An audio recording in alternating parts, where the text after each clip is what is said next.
All right, Whispers of Carcosa, session 3. Welcome back, everyone. I thought we would start by talking a little bit about flags on each of the characters, as well as getting a read on like how everyone's doing hit point wise. Like, do you guys need to rest or camp or what? So, I know her Rafe got hit really hard last time, so that's why. I can play like a little scene or something, but yeah, going on with the rest.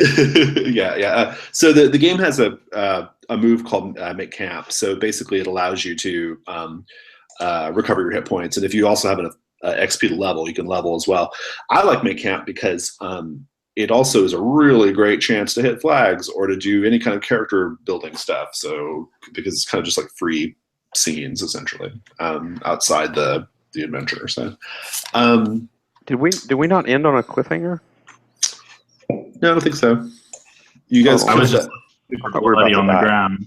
Yeah, you guys killed that. You killed security drone number 093, but then. Oh, okay. So we got through that. Okay. Yeah.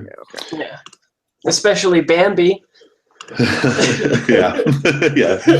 I'm gonna spend my hold to run away. The druid is super efficient in this game. That's something that Dungeon World people always say about Dungeon World is how efficient the druid is. But I just think the druid's like animal failure is really hard as a balance. That to me, that's how you balance everything in Apocalypse World based games. Like you make the 6 minuses really like right.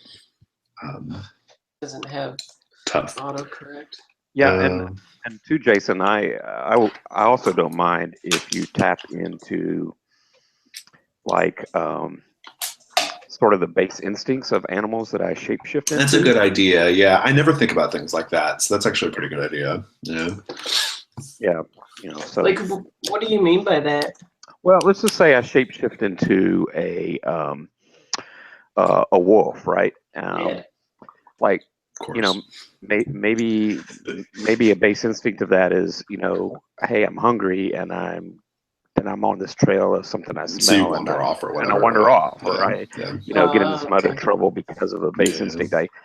It's hard to kind of, and that's the way I kind of think a druid sort of is. If you take on this shape. You take on its essence too, right? So you have to conflict. Yeah. I think part of the reason why I never think about stuff like that is because I think it requires it's hard. I think it requires the GM to kind of get behind the character's eyes a little bit. Yeah, it's kind of a weird thing to do. So yeah. Right. Hey, cool. So here's the deal. I know some of you guys were re-looking at your flags. We talked about that last time. Did anybody change their flags, or what happened with that? I want to, yeah. Instead of my tattoos, because we did that already, I was going to try to preserve my naivety or innocence. Okay. Yeah. So I think that would be a fun thing to do, like, especially when shit gets real. Yeah. To kind of emphasize your character's youth, I guess, and like kind of experience. Yeah. Okay. Cool. Were there any other interesting flag changes that we need to know about? Can you throw up a link to that document again? Do you have it handy? It should be in the blue chat. It is? Yeah, it should be. I see it. Cool. I'm going to put it in there again, then. Oh, you mean the flags document, right? The flags document. Oh, I'm sorry. Oh, I thought you meant I'm sorry. I thought you meant I don't necessarily want to replace one of my flags, but I got an idea for a third. I don't know if that's all right. Hey, Timothy, there's a list of flags on the actual sheet there under data as well. Oh, okay. Maybe that's where I remember. Yeah. I don't think it's all those ones that are on Daniel Lugo's sheet, but there's a lot there. Hey, Jason. I'm sorry, what were you saying, Phil? I got an idea for a third flag. I don't know if you want us to go for more than 2. Yeah, it's okay. What'd you have in mind? My idea was something like force me to be more civilized so I can tear it down. Oh, wait. So like it would be people like trying to convince you to be on better behavior, but then you just ignoring them, or what? No, I'm thinking something more along the lines of like they clean me up or put clothes on me or something, and I just rip it to shreds. I don't know if we're gonna really get an opportunity for that though, as a thing, because we're on Carcosa for like pretty much the rest of the. Yeah, I don't remember how many more sessions we have, but yeah, we're probably going to be pretty well in that for Yeah. till the end of it. Yeah. You can still put it on there If though, I ever- because we want to see the character again, right? So. Strip time is over, Phil. What about, yeah, you're perfectly normal on Carcosa, so. yeah, you're just. Great. That's why you were sent on the mission. Someone new, right? But What about when information presents itself that is taken for granted? Fill me in, because I like don't know what's going on, kind of thing. when information presents itself as taken for granted. Yeah, like I see. So a thing happens and everyone just like kind of shrugs and you don't. But like, okay, I get it. Well, I think you'll probably have to trigger that by kind of acting like you don't know, right? I mean, yeah. That sounds good to me. Yeah, I'll try it anyway. Yeah, like, that's what's fun about the flags. Just try it, see if anything good comes out of them or not. They're so experimental, which is part of the reason why I like them. And I need one more XP to level. Looks like so. Just one more failure. It's coming. So did we decide we're gonna make camp? I don't know. What did you guys decide? Rafe is really hurt, so. Yeah, I remember. Yeah. He got messed up. I have 13 out of experience, so that means I leveled up, right? So how many XP do you have? 13 out of 8. Yeah, you have not yet leveled because you have to rest in this game. It's not automatic leveling. You have to like. Oh, okay, all right. Yeah, you have to stop and like you have to basically kind of choose to make camp in the dungeon, rest in the dungeon to do it. Yeah. Do we want to have like a scene of how we go into camp, or are we just gonna? No, we'll have the camp scene. Yeah, if you guys want to do it. I mean, it's up to you. You guys need to decide though if you're going to do it. I vote for camp so I can level. So I can level.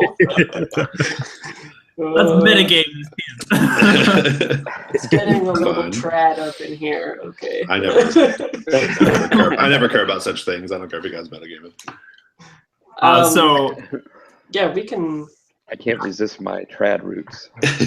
Well, let's. Why don't we take up the sequence after like you're super wounded, right? And like we like grab you and cauterize your wound and like make a fire and like stuff like that. Yeah. In the middle of this maze. maze. I'm like really cut up.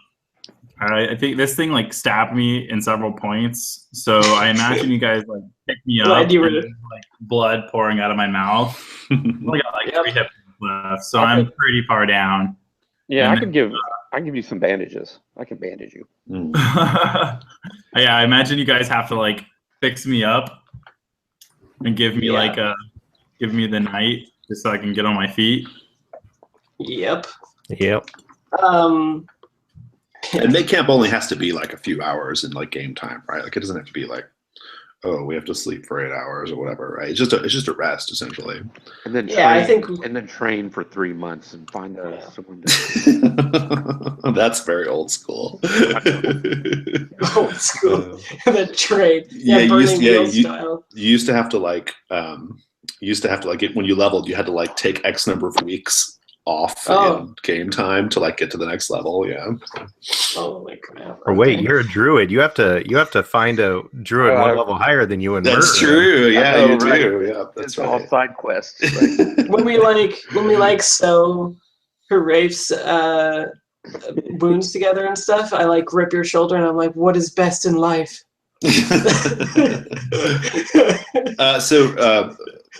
Taros, you were giving Harafe some bandages, right? Yeah. So a bandage is heals 4. 4? Yeah. How many do you need? Assume you're gonna get half your hit points back when we level. So if we're metagaming, let's metagame to the max here. So my hit points are currently 3 out of 21. So half of your 21 is you're gonna get 10 back, right? You'll get 10 back, right? So if we get you to 11, and you're at what, 3? Yeah. So 2 bandages.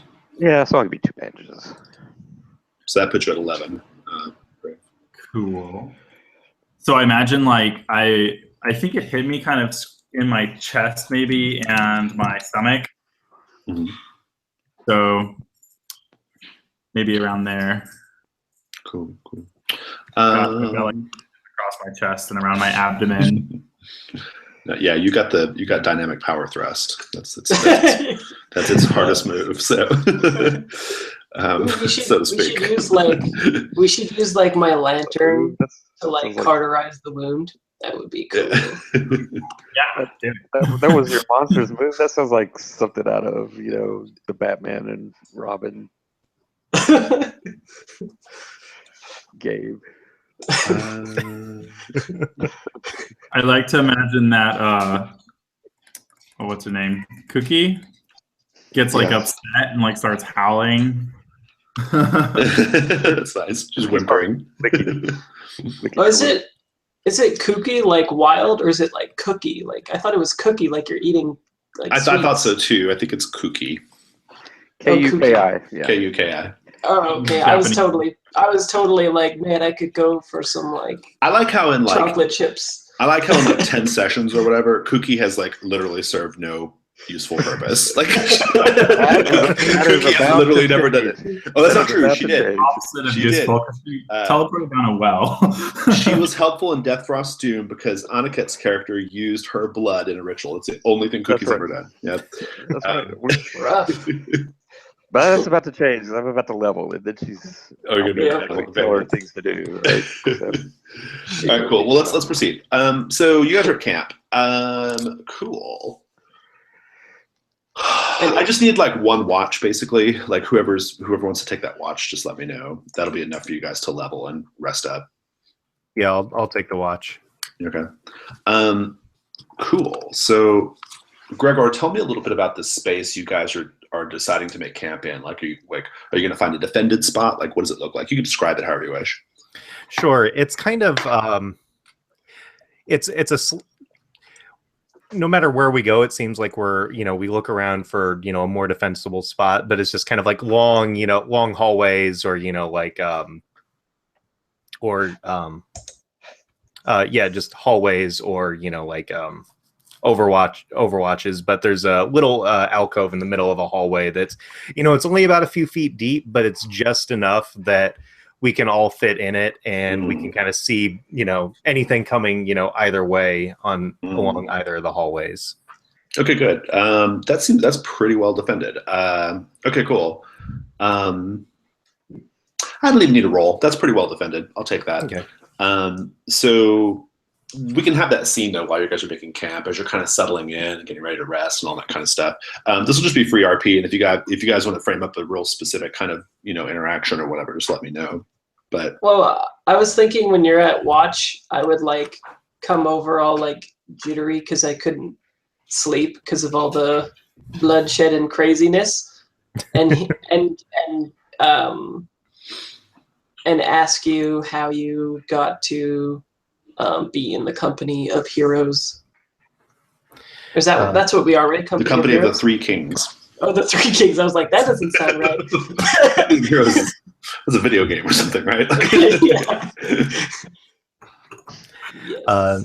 Yeah, and Gregor just kind of, he kind of chats with you as he's bandaging up his wounds. He wasn't hurt nearly as bad as Halwraith, but he took a couple of hits. But he kind of explains that he'd spent most of his life working as a mercenary, paying off his family's debts, and just eventually kind of tiring of that life, and decided to become another kind of mercenary, but a mercenary to amass wealth for himself instead of supporting his deadbeat necromancer family. Deadbeat necromancer family, which is basically what they are. Yeah. Well, he'll like nod along and not like interrupt, and then when he thinks you're done, then he'll be like, well, we certainly all might have died if you weren't here. Probably Halwraith, especially. So. Well, I think everybody, the ethos of the company of the Three Kings is that, everyone contributes. So I did my part, just as I think we'd all be dead if Hal Wraith hadn't have jumped in there to begin with. That may be true. Yeah. Sometimes you just got to give 110%. Can the antelope be taking offense to this one? Is there a hidden agenda here? Are you still in the antelope form? No, probably not. I could be like feeding you out of my hand. I'd like to know from whoever wants to offer it up, but not Taros, anyone but Taros. How can you tell? How can you tell that Kuki is becoming more like manageable and under Taros's like control? Like, what sorts of behaviors have you noticed about Kuki lately that makes you think that she's getting her shit together? She knows new tricks. She's got new tricks. Like when you like say sit and stay, or you like go like this, then she does it like very well and perfectly. Whereas before she would like just sort of snarl at you or just be like or blink. Yeah, just blink. Just be like, fuck you, peace. I think she probably looks at him a lot, like looks for where he is and looks to see if he's like calling her or anything. Oh yeah. Okay, good. I think Kuki's acting a bit more like because back in the Hester's Mill campaign, when Kuki kind of first came around, she was owned by that werewolf, and I think Gregor's kind of noticed that she's acting more like she did when she was owned by the werewolf, as opposed to more recently, which is she was teleporting everywhere. Yeah, right. Although we do think she was a regift, but yeah, there's some hint. When the werewolf is like, which one do I give as a payment here?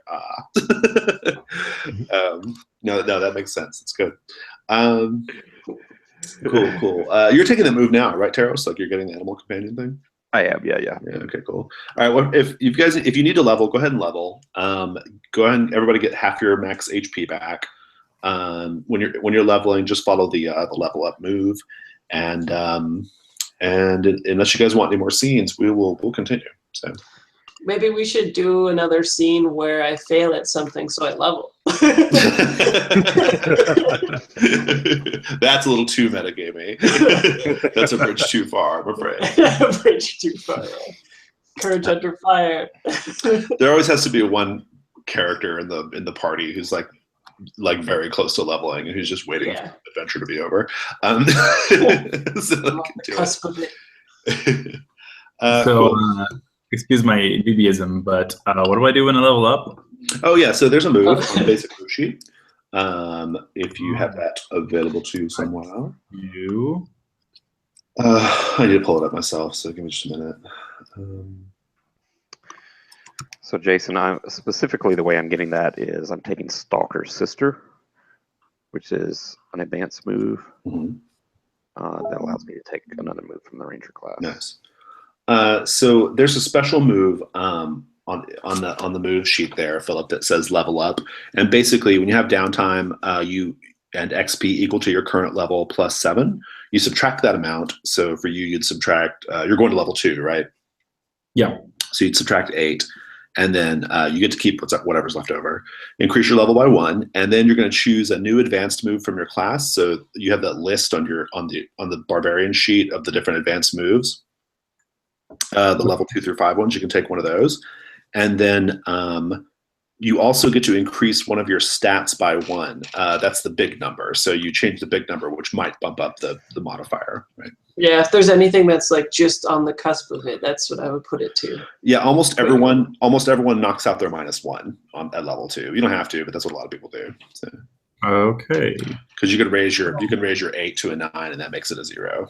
Is there a certain way you do it on the sheets form? I think if you click that little arrow, you can select the different numbers there. That little downward pointing arrow. Oh, I meant for the XP. Oh no, I don't think so. I think you just have to just type. I'll just put 5 and adventure/other and delete the others. There we go. Well, actually, no. Actually, you don't have to do that. You should. In fact, you should. If you look at mine, you see all of my numbers are still there. You should just leave that and just increment your level. Like, yeah, you raise your level, and that fixes that. That takes care of the XP number. See. So. Oh, I did not do that. See, I'm changing mine from 5 to 6, and so I changed mine to 2, and it says I have 10 out of 9. It should be 5 out of 9. Oh, but when I click on that like 0 of 9 thing, it just like where I would write it, it has a really weird string of stuff instead. Like it says equals concentrate sum. I mean, you can just type it in. It's fine. It doesn't really matter. As long as you have the right number there. Yeah. I wonder if I had to actually fix my formula. So your formula may not be right. Yeah. It's not. It's not. I can fix everyone's formula if you want me to. Sure. But it relies on you having all your. Can you undo and put back your fill roll? It would have been at 16, right? Because level 1 is 8, and then I'm 8 right now, so 16, I guess. I had 13. Or something. I don't know what's going on. I'm lost. Yours looks that's fine. just for mine. Yours looks fine, Philip. Yours is fine. Okay, cool. I put yours where it should be. So yeah, because you have 5 of 9, so I think that's right. Yeah, mine. I didn't do it right. I don't remember who did these formula things originally. I think Aniket did this part of the sheet, but I could be wrong. But there's nothing wrong. I don't even know why we're tracking them like divided up by failed rolls and all that stuff. I don't know what the point of that is. Like whoever made this sheet, I have no idea what they were thinking with that. Like I guess it's just for your own edification or something, but it doesn't mean anything. Yeah, I don't know. I didn't track any of that.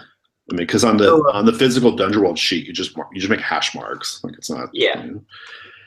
Yeah. Oh well. Jason? Yeah. Somebody say something to me? Philip. So for the improvement that I get, it's just you said something about increasing a stat. Yeah, you get to increase one of your base stats up by 1, not the modifier, just the base number, and it'll automatically adjust your modifier for when you bump it up. A lot of people will move their 8 up to a 9 at level 2 just to take care of the -1, but you don't have to. But that's what a lot of people do. Okay, so I did that, and then I also pick an advanced move. You pick an advanced move, yeah, from the barbarian sheet. Okay. Philip, you could also move your strength from 15 to 16 and get a mod 2 in that too, if you wanted to. It just depends what you want. Yeah. Sorry, I'm making everything more complicated. You know, I think I'll do that. I don't think I'm becoming more intelligent. I want to get naked, covered in blood, and run at a machine. I have to figure out what move I want. I can just think about my move before. Yeah, you can pick it whenever you want. Cool. Will do. Okay. It is available. Sometimes some people wait and they pick it like at an opportune moment. Like, I really need this right now, so I'll pick it right now. I'm okay with that. I don't care. Cool. Are we all good? Yep.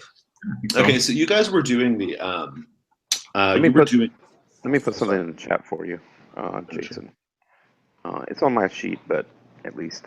Oh, good. Okay, yeah. The forgetful. That's the biggest one I need to know. So. Yeah, that's my trainings and. Yeah. What? It treats animal companions like cars from Apocalypse World. Basically, yeah. It's weirdly complicated too. Like it's like a weirdly complicated thing.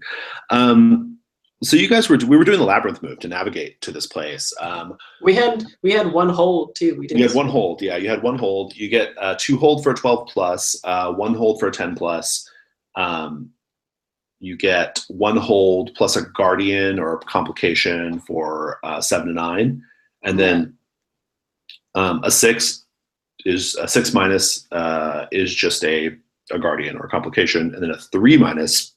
In the very rare instance you roll a 3 minus, you lose all your hold. So Oh man. You can spend the hold.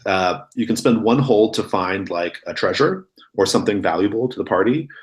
In this case, it's not really, like you're not likely to find like things of treasure on this like satellite space station thing, but you can find valuable things. Or you can save up 3 hold to instantly end all that and go straight to the Yellow Duchess. Okay, so. So what do you guys want to do? Are you guys adventurous? And that's strictly a meta conversation, like how to spend the hold, right? So. What do you guys want to do? Do you feel like more? In the fiction, your characters are just presumed to be roaming around, right? So. Yeah.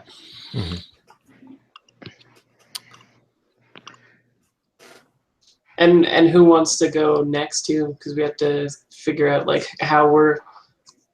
It was Hooray last time, so it has to be someone else. Yeah, if you guys want me to fail, I can do that.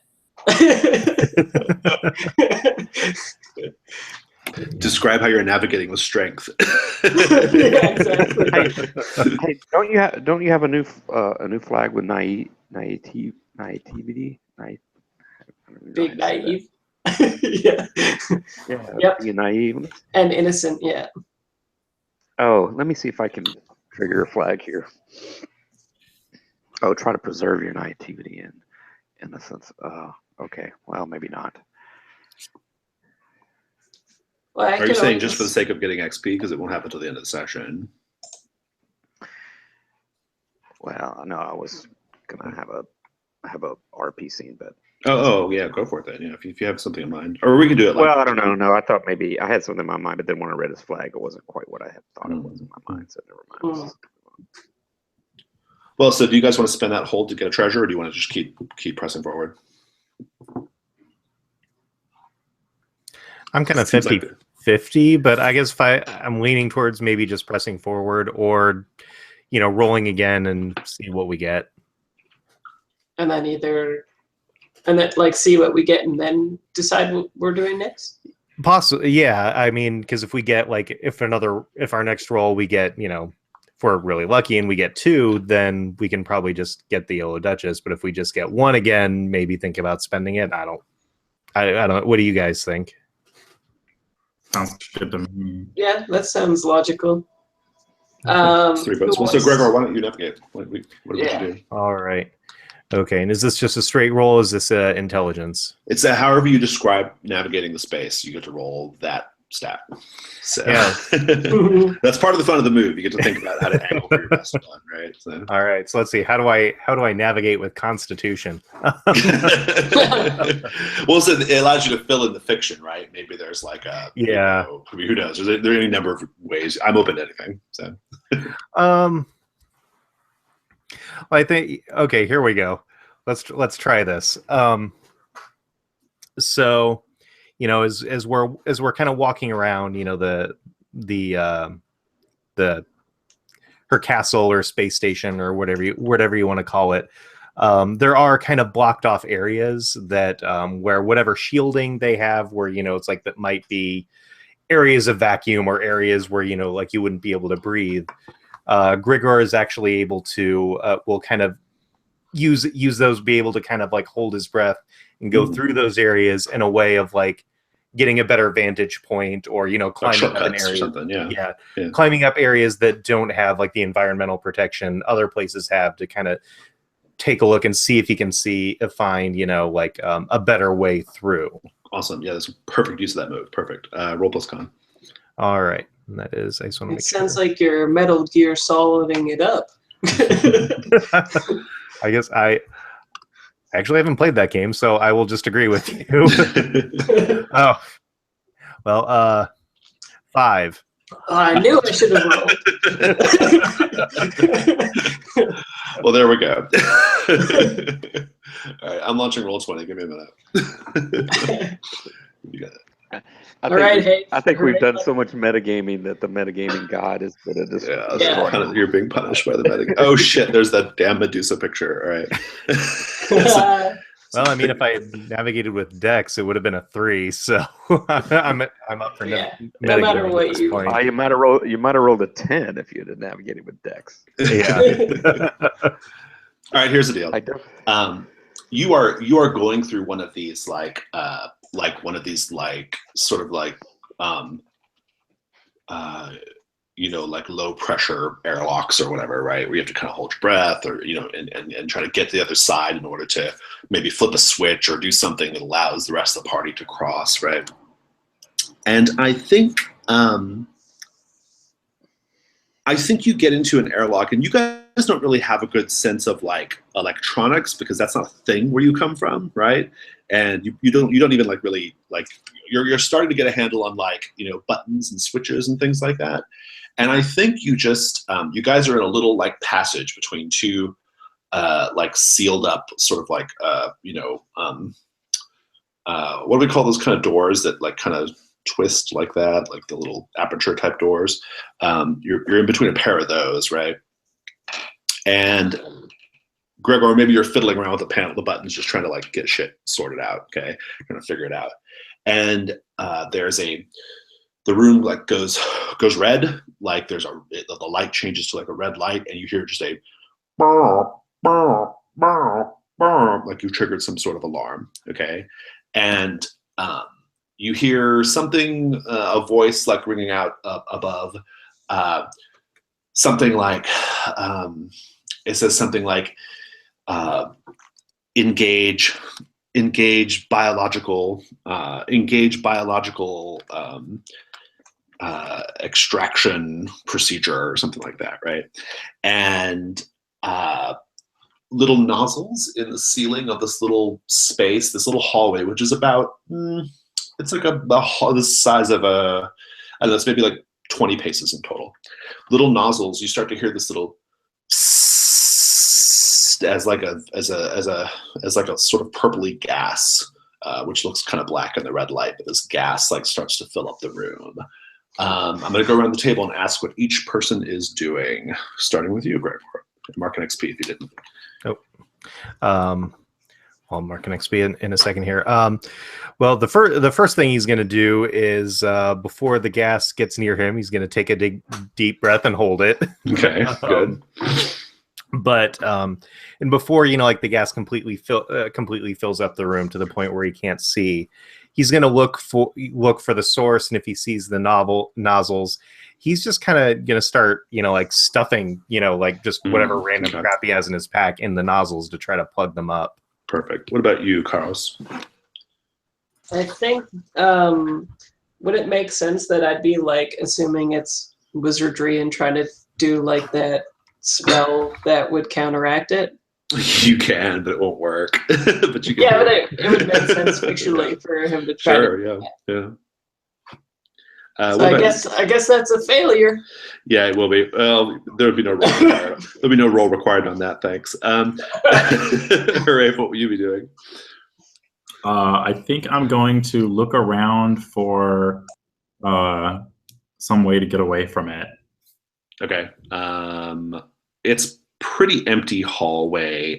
You can feel like as soon as you get like a whiff of the gas, you can tell it's poisonous, right? Like you can like taste it in your lungs. You can like your head begins to hurt really, really bad, that kind of thing. So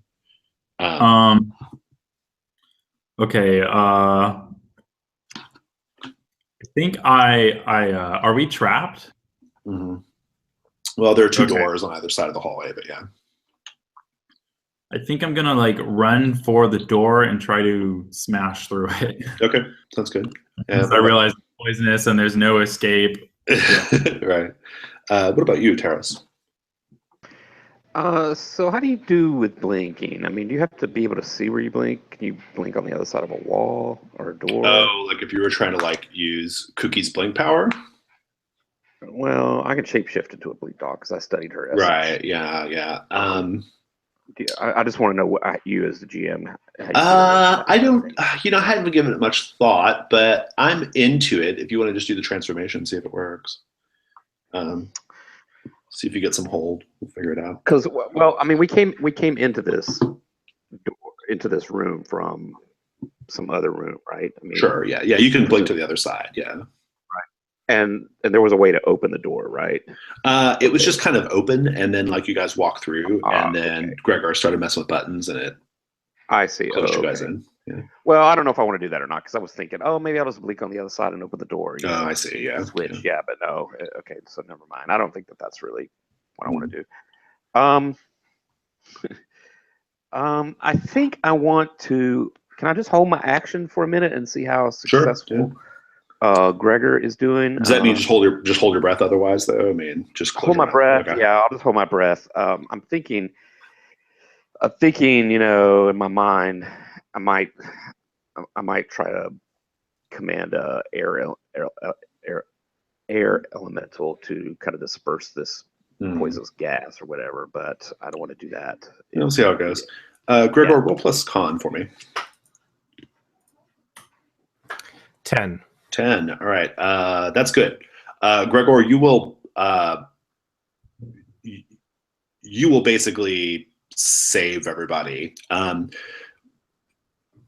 with your actions. Just describe it. So he's kind of,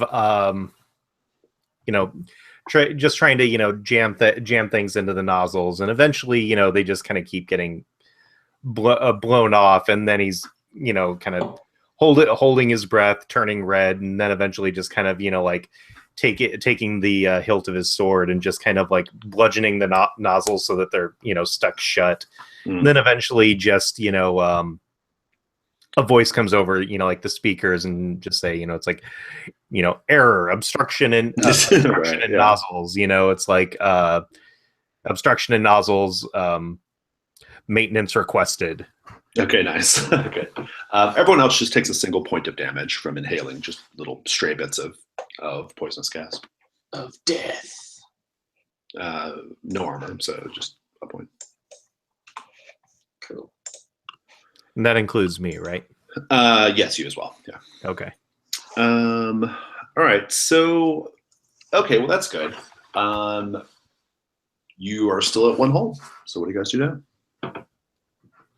Karos is like telling people that this place is strange and doesn't like follow the natural ways of wizarding. He tried to do a counter spell and nothing happened. Nothing happened.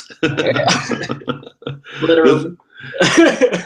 This sounds like a good time to educate Karos in the ways of the world. I think I'm just trying to like smash my way through the door. Yeah, it opens. Right? Yeah, it just opens. It opens once the maintenance request comes out over the speaker. Right. And it's just like a sort of like little little aperture style portal door that's opens up. Cool. Who's our next navigator? Oh man.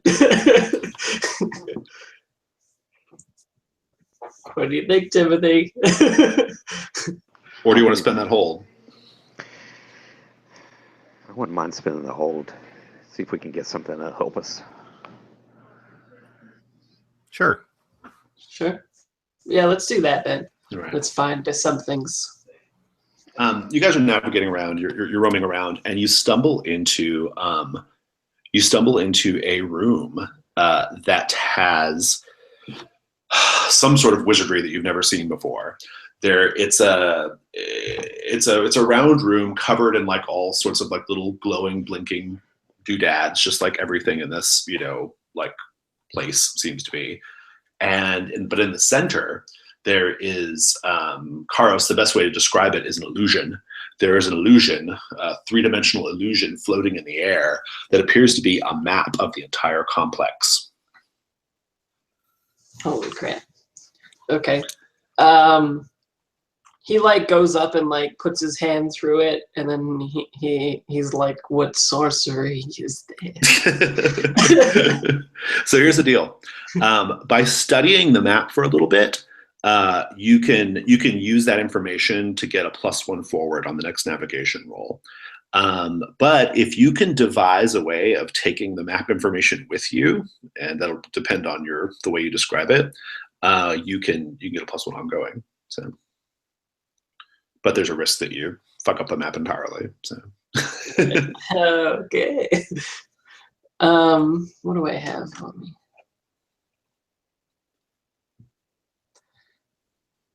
What if I was to like sketch it in my spell book.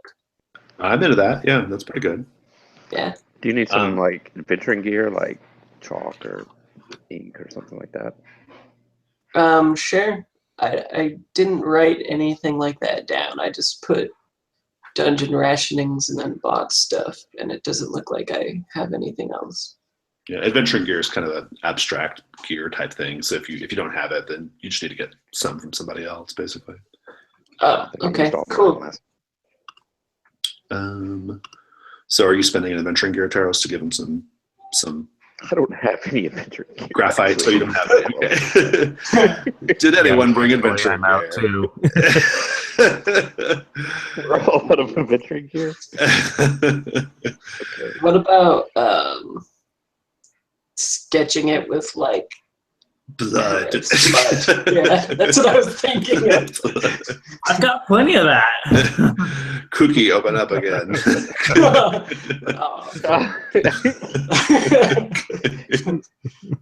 She's a walking, blinking blood sack. Yeah, you guys don't have anything to write with. That's a problem. What about fire glands? Is there stuff in that I can use to write with the glands? I don't think so. No. I guess I could call Nerva from my sword, ask her to take a look at it and try to memorize it. Oh, that's interesting. I like that. If we trust her. Yeah, that's not a bad idea. Okay. I'm into that. Worse ideas.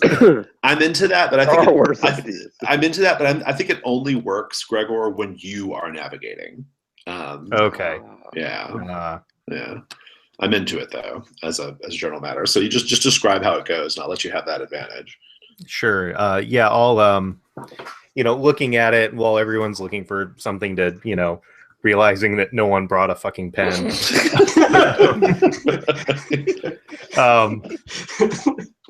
But I can't write. But he pulls out his sword and takes off like the rosary and summons Nerva and asks her to look at this map, see if she can commit it to memory better than our feeble mortal brains, and if she can give us some guidance through the labyrinth. Roll plus charisma to see how much help she's going to give you. All right, so let's see. 9. Okay, so basically, the way it's going to work is, yeah, it'll work. She'll help you, Gregor. I will say hold 2 just on your next 2 attempts. Okay. So, yeah. Do you want to RP that, or are you good just kind of settling it that way? I'm good just leaving it there. Right, she probably yells at us for not bringing or anything. Yeah, right, exactly, right. Yeah. She would roll her eyes probably pretty dramatically. Good. All right. Well, who's the next navigator? Who do you want it to be, Timothy? I'll do it. Okay. I was actually looking to see if any animals I could think of emit ink that aren't sea creatures. Like squeeze you out your squid or whatever. Well, I mean, how long does it take for a squid to spray ink? You just do that, spray some ink, and then. Yeah, unfortunately, I can't shift it. You can't shift into a squid. No. But I don't think any land animals. No. We're playing like a bat. with guano. No, they have sonar, right? Echolocation. Oh yeah. So were we also able to study that to get a +1 forward? Oh sure, yeah. You can each study it like okay. Once, So we can use it this one time, yeah. And then Gregor has 2 more. Yeah. Now, are you all taking the time to study it? That's a thing, because it could no be problematic. I for sure am. Okay. whoever I think is whoever is going to go next studied it. Okay. Maybe. All right. But we don't have any countdown clocks. Yeah, you can all have you can all get a +1 forward on it at least. So Okay. you can say you studied it long enough because you spent the whole to get it, so that you get something in exchange. Okay, good.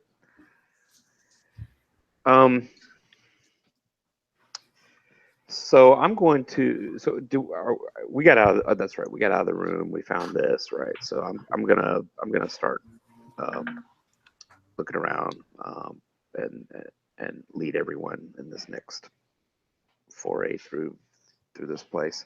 The way I'm going to do it is I'm going to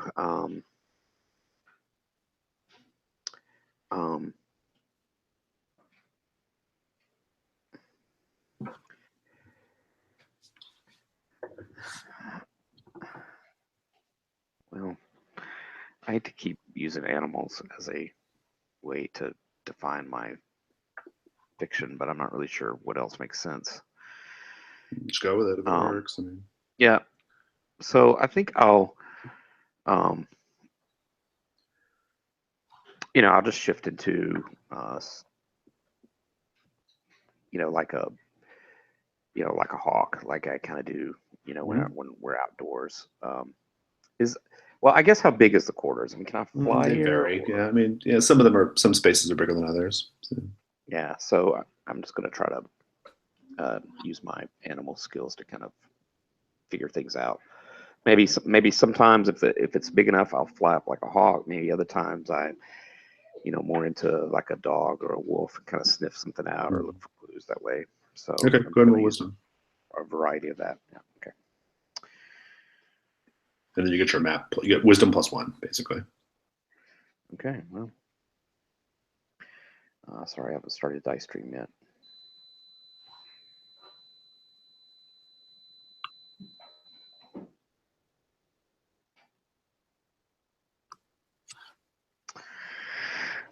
So that's a 12. Nice. You get 2 whole. So describe how tell me how how are you mastering this place? How are you figuring it out? What sorts of things are you seeing where you're starting to figure out the patterns or whatever, right? Mm-hmm. I think there's a color code to some of these passages and what different areas are.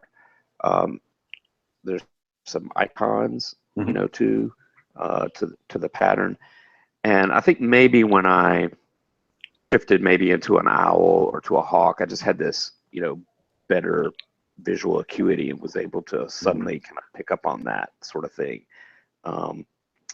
based on their instinct. And I was able that I was just missing as a, in a human form or something like that. And so anyway, I think that's how I kind of started to figure things out a little bit. Cool. Carlos, you want to go next? Sure. I think I'll do as we're walking around, do sort of like a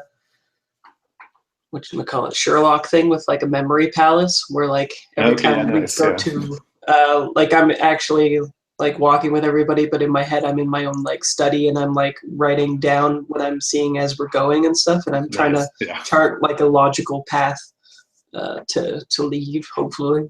Cool. Roll +1, which is 3 for me. 13. Nice. You're up to 4 whole. Nice. So does that mean we get to find something and then we could leave? Yeah, you can spend it however you wish. So yeah, let's find stuff, guys. All right. You, as you're navigating through, you come into what appears to be an armory of sorts. It's a sort of a very sort of simply decorated steel room with knives and blades and things like that. But also, you guys don't know what they are, but there's also a number of shiny chrome colored rifles on the wall. Maybe we'll say a total of there are 5 total of these rifles. Okay. Can we say that I don't know a lot of the stuff in this room is? Yeah, I mean, well, you would recognize a knife, right? I mean, that's you recognize a knife, blade, but like these strange objects with handles and nozzles, you have no idea what these are. I detect magic. None. None will be magical. I don't even need the spell. Are you guys going to take any of them? Yeah, I mean it's shiny. If anything, we would probably assume that we could sell it later, right? Sure. Yeah. I think. Yeah. So maybe we'll each grab some. Yeah, I'll take a rifle. And I make sure that like Rafe's is like delicately placed so that it always blocks his junk, so we never see it again. My rifle. Yeah, the rifle. You're probably wearing it on, a la Red Hot Chili Pepper style, right? Yeah. So these rifles. That's what this hole in the nozzle's for. Oh God. These rifles have they each have like little they have like a little slot up top, and they each have like a little crystal like placed in that slot. Okay. Nice. Expensivo crystal. I think I start to perk up as like before I was like a little down because I didn't understand this place. And then like as I look at the crystal, I look at everybody and I'm like, this place isn't so bad. They have crystals. Yeah. I understand crystals. So do you guys want to go to the Duchess? Who probably won't drive us insane. Sure, let's do it. Straight on till morning. Is that 2 votes for the Duchess? Yeah. Taro says we need gifts for the Duchess, and these shiny things will be just probably Yeah. So get back. So Jason, yeah. I just had a question. Like the nature of the like weapons and everything in this room, it's all like futuristic type stuff, isn't it? Yeah, it's super futuristic. Yeah. Okay. Yeah, like so, like these are like your characters don't know it yet because you haven't used them, but they're like laser rifles. So they're actually specifically they're laser rifles that shoot beams of like laser-fied metal, right? So they shoot gold and copper and silver. So my character, Codex 2? Do what? This is from the Codex 2? No, this is from Carcosa, actually. This is a Carcosa supplement detail. But I see. What were you saying, Ray? a laser rifle as clothing. I mean, yeah, it's. I don't care what you do with the rifle. It's up to you. There's an extra one, so you can have one like slung across your back, slung over your body. Yeah. There are 5. So yeah, you can have double. One for the crotch area, one for the buttocks area. Tasteful. How much weight are these things? They're 1 weight each. They're so weighted right now.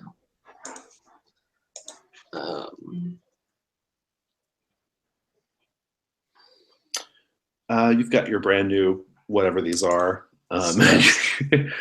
your shiny chrome implements, and you're kind of figuring this place out. You're recognizing corridors you've been in before. You've figured out this sort of like color-coded system of things, so you know where to go, what to avoid, how things connect up, and you're making progress deeper and deeper into the complex. You can see that as you look out into like occasionally there are like some glass some sort of plexiglass domes, right? You can kind of see the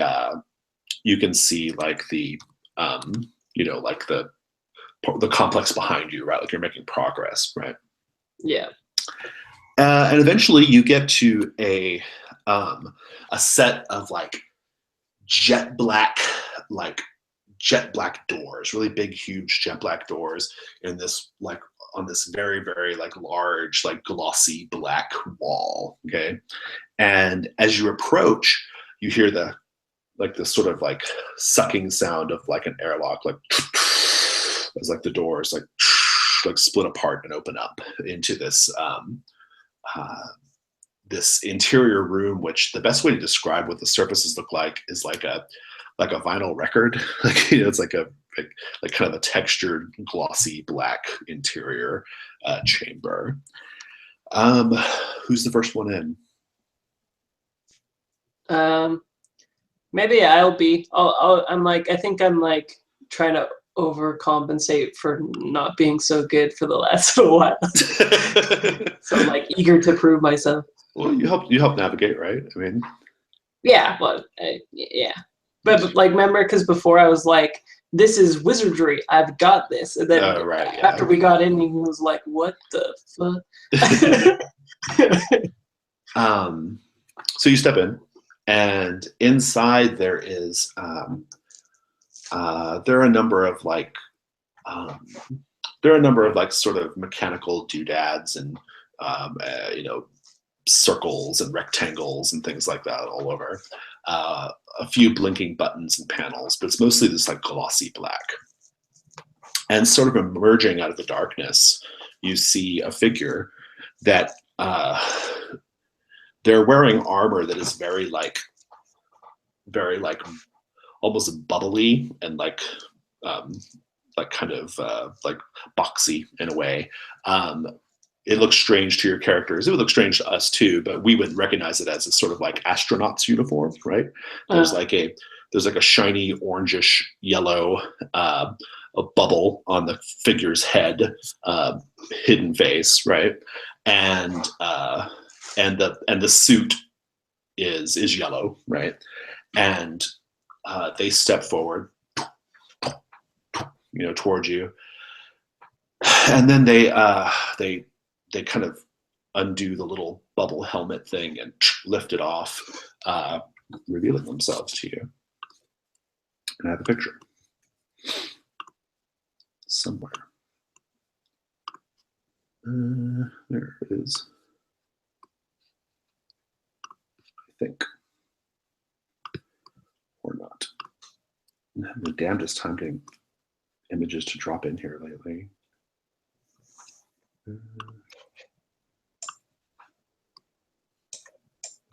Okay, well, so much for my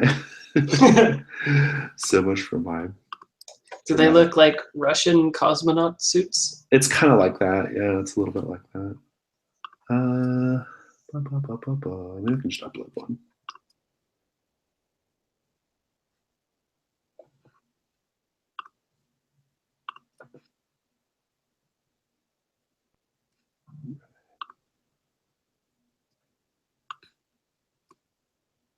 It's not a great to kind of make her a little bigger, but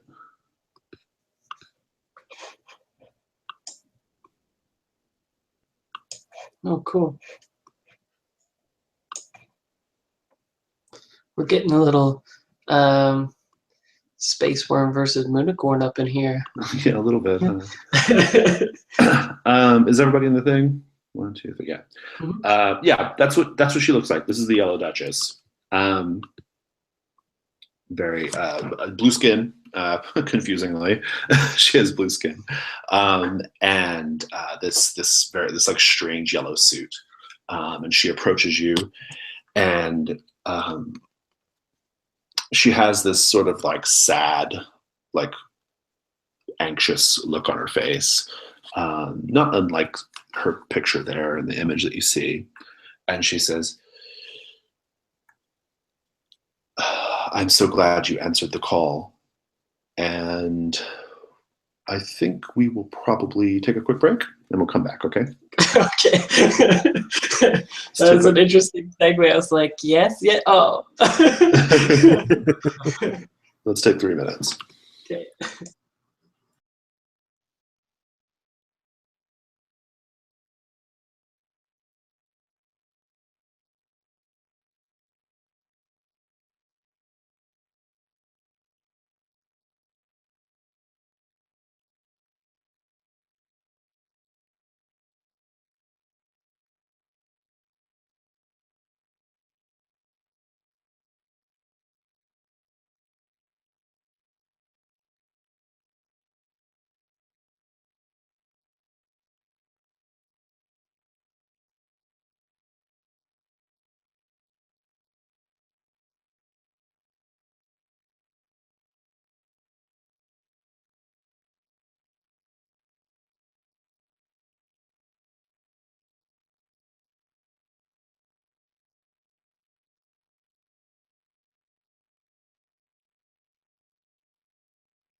Oh,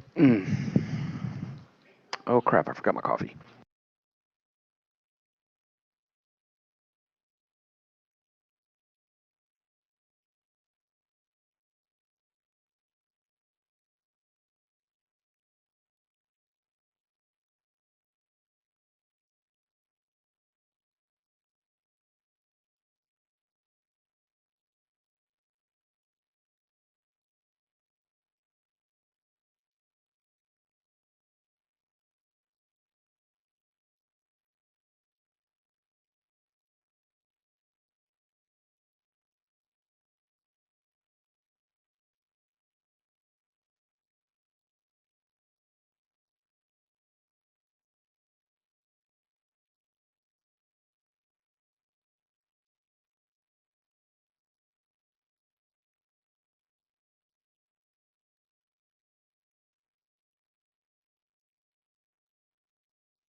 All right.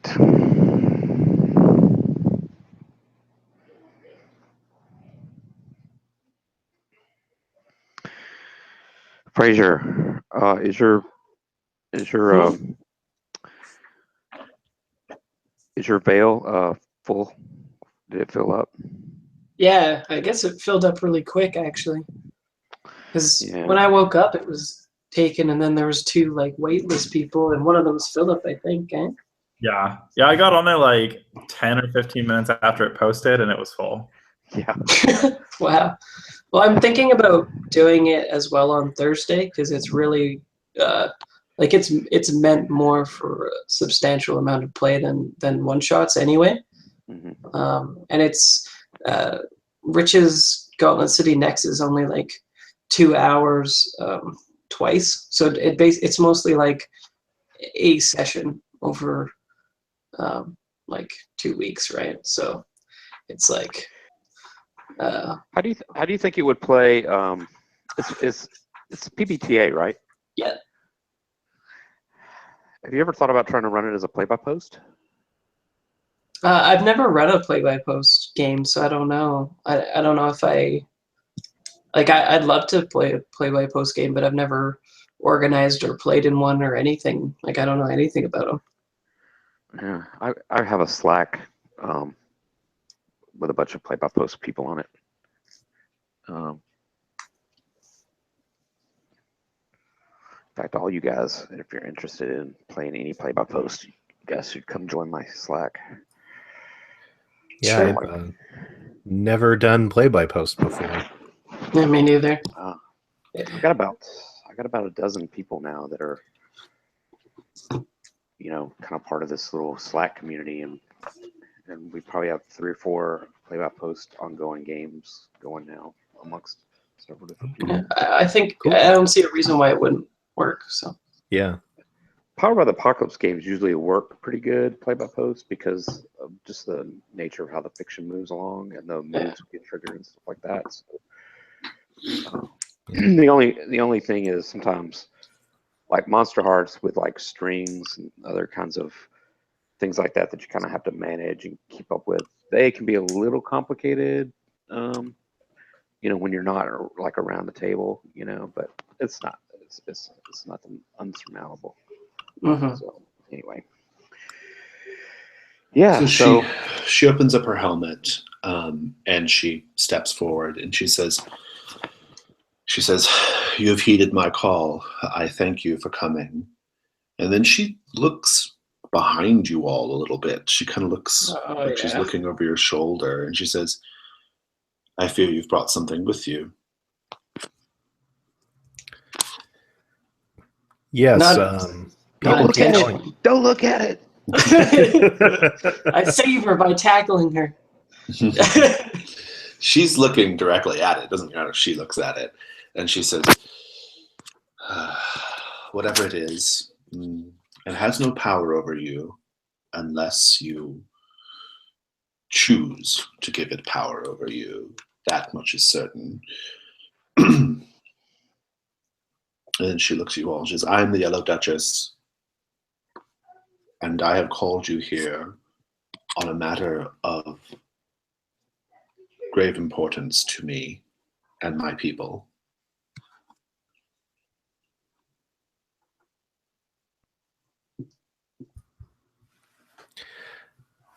What can we do to serve you, my lady?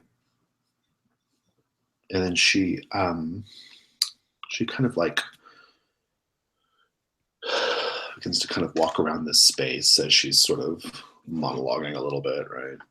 She says, do you know the story of Carcosa?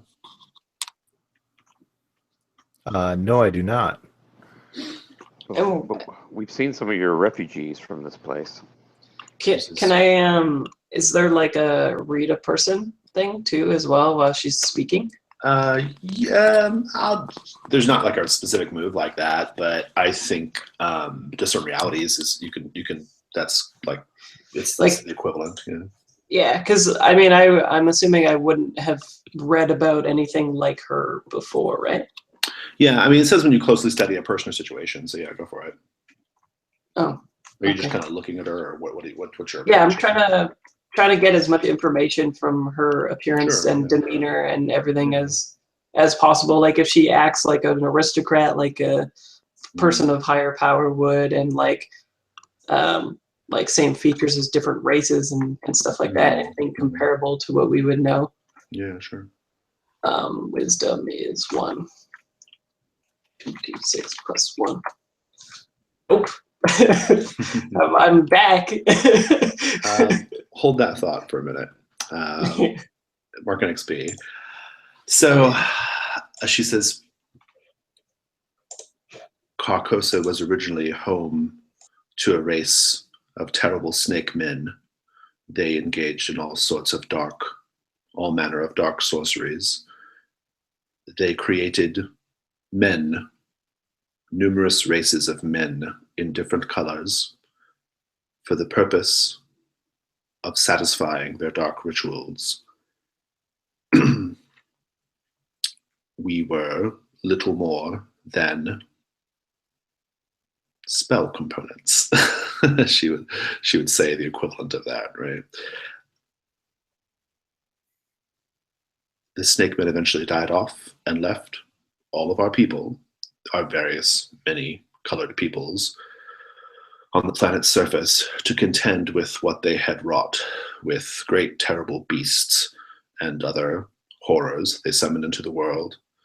And now sorcerers from across the cosmos come to Carcosa in an attempt to rediscover the dark sciences of the snake men, and they prey upon the various peoples of Carcosa. And she's looking now at like she has like a display essentially, right? And this display allows her to look at different parts of the surface of the planet. Okay. And she says, I was able to escape, and I eventually found this place, and now I watch everything that goes on the surface of the planet, and I do everything I can to rescue these people, little by little. And now I have called upon you to help me in this task. Why is it that you need us specifically? She says, I cannot go down to the surface anymore. Its air is a poison to me now, and I believe there are dark magics that make it impossible for me. And I am but one person. The people of Carcosa are simple and frightened and incapable of defending themselves. Many of them don't even realize the true horror of their circumstances. Is there sorcery and wizardry like in this place? And I like gesture to like all the technology and stuff that I don't get. Yes, we called it space alien technology on Carcosa. We had many visitors.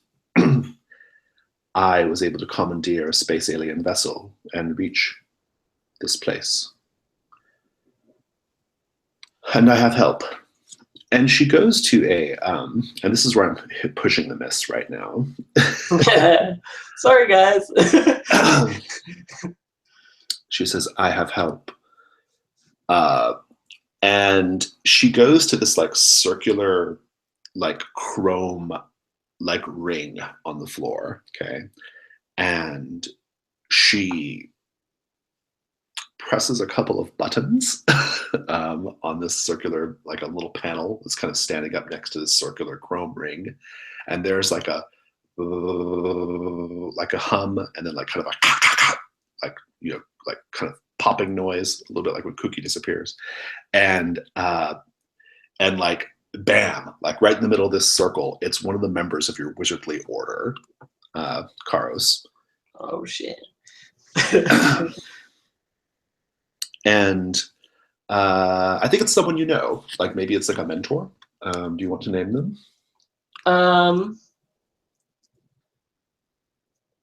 Let's go with Magdalene. Okay, Magdalene. A woman? Yeah, a woman, yeah. Okay. Is she a human, an elf?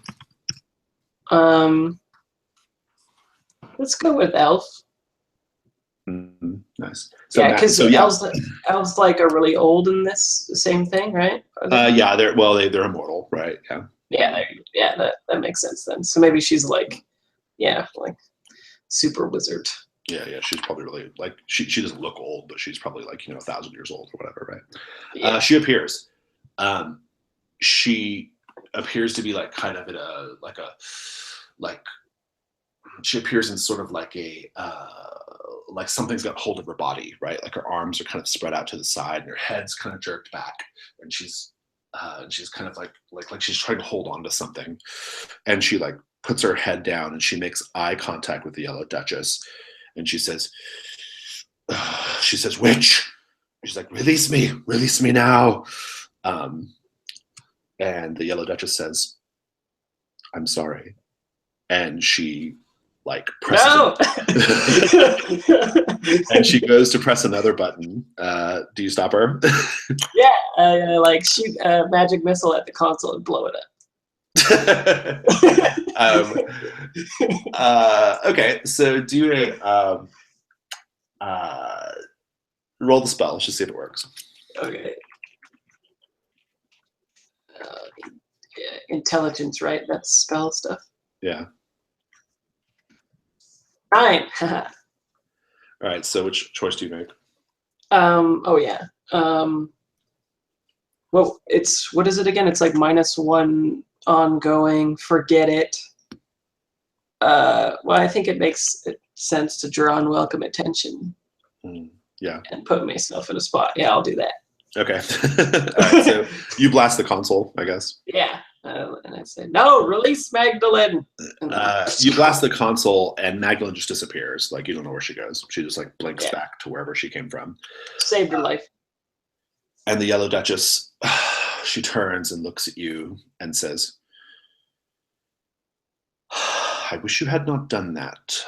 She says, "I require special people like her, like you, to power the devices that allow us to move to the surface of the planet. Do you wish to stand in her place?"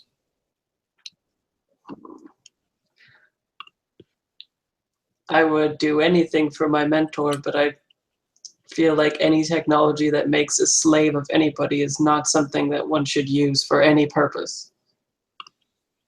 He says,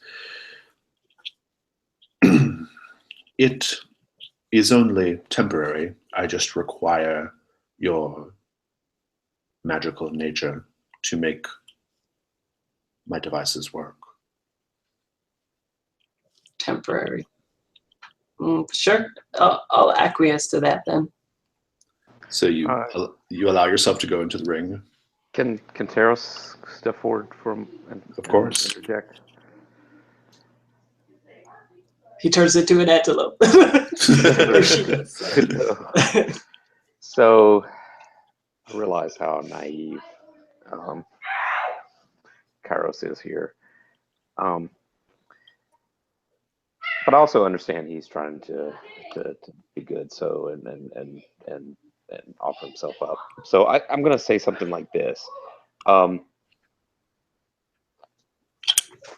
Duchess, we do require some collateral, if you will, to guarantee the safety of our friend, that, you know, when you're done with him, we'll have him back. I mean, we can't just let you take him without any, we barely even know you, much less trust you. I mean, surely you must give us some assurances that of his safety after you're done with him. She says,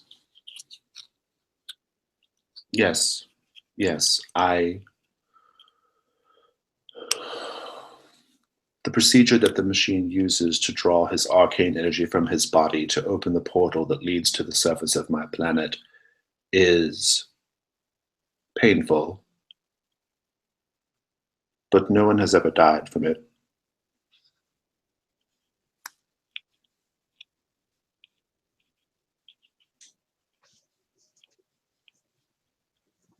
Roll parlay. So yeah, okay, yeah. My thing was going to be, you know, I guess your life for his, right? I mean, if he dies, you aren't going Sure. to Yeah. that, right? You know, I got my barbarian here that's going to rip your arm. Yeah, and he'll be naked. Okay, so I'll roll parlay. Yeah, that's great.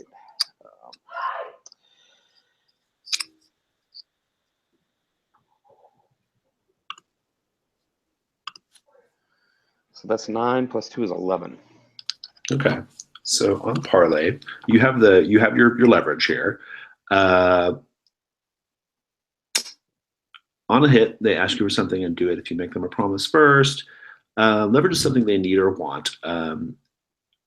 Okay, so yeah, I mean, well, so here's the deal. I mean, what's the basis of our negotiation here? I mean, what are you trying to get her to do right now? Well, I want her skin in the game, right? I mean, she's gonna hook him up to the machine, right? And she's saying that, oh, it's gonna be painful, but he's not gonna die. We'll get him back. And my thing is, well, if that's really true, then you know, you'll offer up your life if you're wrong, right? You know, so I want her to be in a vulnerable position with my, you know, I don't know, my fighter, or not my fighter, the fighter or the barbarian, or, you know. Yeah, so maybe like you guys draw a weapon on her or something like that. Yeah, we have her like a knife to her throat or whatever. I mean, you know, she gives herself up to you know, in some way that we feel like if we don't like the way this is going, we can step in or something. Okay, yeah, no, for sure. She says, when the portal opens, there won't be much time. You'll have to go quickly. I need your help to rescue a village of people that are currently being tormented by a terrible beast. Are you willing to take this mission upon yourselves? I have offered you nothing in return.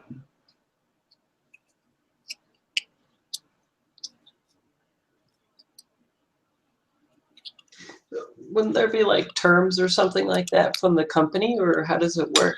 Well, so that's the thing. She hasn't mentioned any of that, right? Oh, okay.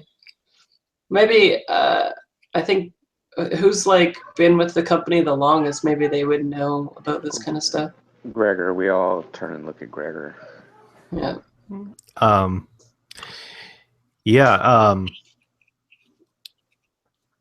I guess is this something you just want me to say, or is this something? Well, yeah, what do you say? Yeah, because she hasn't actually like made mention of like any company connection or anything like that. She's just asking you to help her. Gotcha. And she's been a patron of the company for a while. That's what the records say. Yeah. Okay. Well, I'll say to her, you know, you, my lady, you know, our company records say that you have long been a patron of the company, so you called and we came. But what can you offer us in return? She says, I must confess to you, sir. Like she doesn't know your name. Gregor introduces himself. I'm Gregor Atellus. I must confess to you, there is no arrangement between myself and the company. I have planted false histories across the cosmos just for circumstances like this, so that people like you might answer the call. I see. Super desperate. And so I ask you just to draw upon the well of your sympathy for innocent people, for your help in this matter. Gregor will look to everyone else in the group. Just ask. What say you, gentlemen? It's hard to gain her intent, like gauge her intentions, right? Because like, what if we're just like, yeah, come over here and save these people / welcome to my new planet dungeon. Do I remember her showing us some vids or something like that of people being terrorized, or has she just told us that in words? I mean, do we have any? She's just told you that. She knows the basics of what's going on, but yeah. Oh. Well, Taros looks at Gregor and says, well, you know how I feel about unnatural beasts, killing people. Yeah. As much as I do not think any of us appreciate the deception, I suppose we have come all this way, and perhaps we can find something on the surface to bring back to the company, and helping others is sometimes its own reward, I suppose. So, her terms aren't great, are they? No. Can she come with us in her space suit and then? No. No, she says she can't, but yeah. But I guess I will accept personally if no one else agrees, I will still agree to go. But if anyone else agrees, I will gladly accept the assistance. Yeah.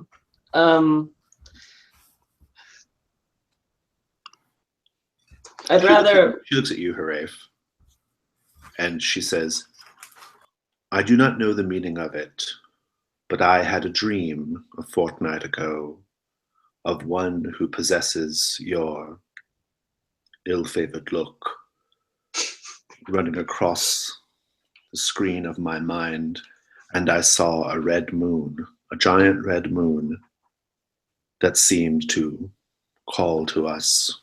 Does this have any meaning to you?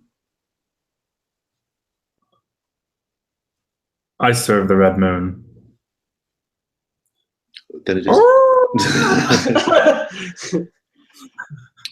Then it is no coincidence that Lake Hali brought you here.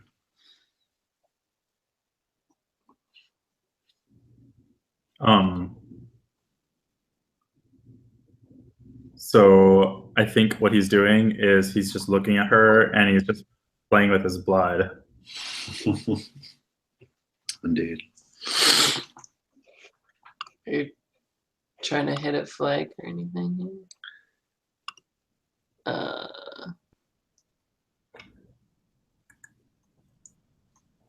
I mean, point out instant gratification, that would be ugly or costly, would just be to kill her.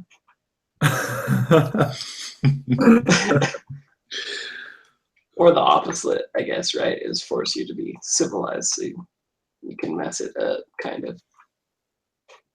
And I think you guys can make a pretty easy assumption that, like, long ago, she helped that village of they're called bone men on Carcosa, the transparent skinned people. She helped that village of bone men get to your world, right? Oh, yeah, okay. Okay. Well, yeah, what Harafe says is that your scent is. I remember your scent from somewhere. She says, "Oh, I hear myself. I'm getting an echo off somebody. Super creepy. I think it's you, Philip, because you don't have headphones on." Super creepy.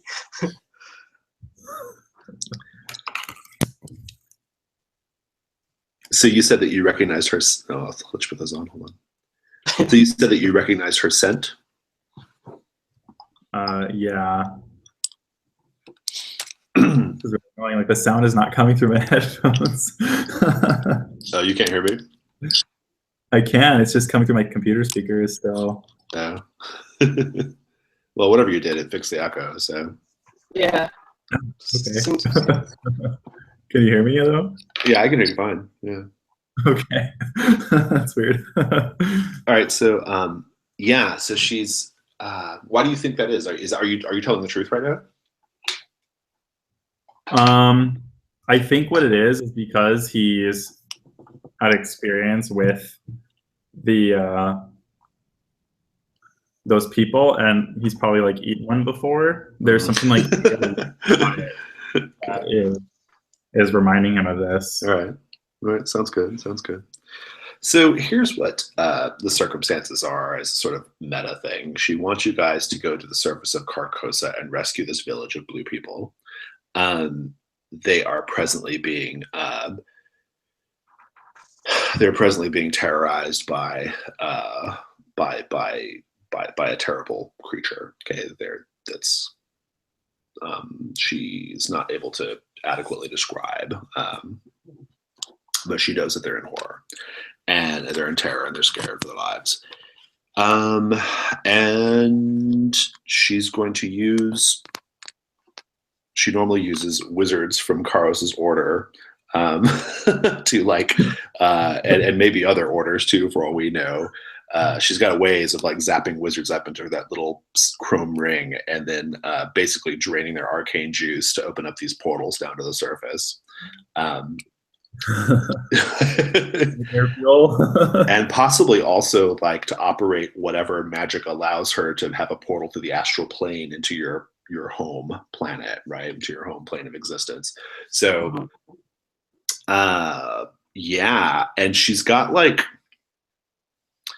she's just strictly asking for your help, like in the most like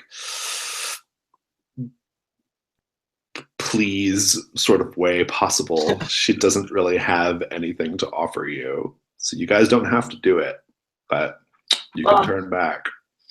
Carlos will like make his way forward and say that like he needs to be brave, but he says that if you asked my people to help you with this power as you ask us, as you're asking us now, you probably wouldn't need to enslave people periodically to help people.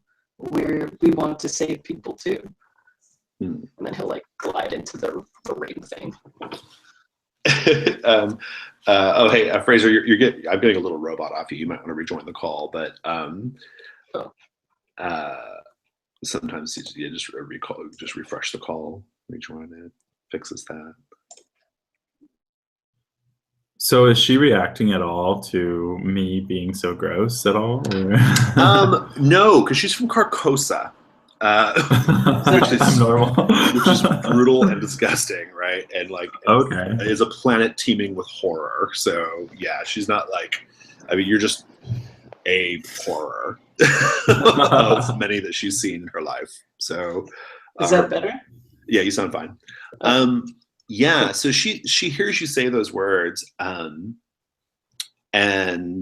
she I think she's like considering what you're saying. I think she's open to your message. There's nothing, it's not like she's not cruel or evil. But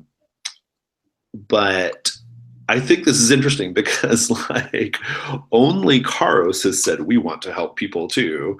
No one else has really made like this commitment yet.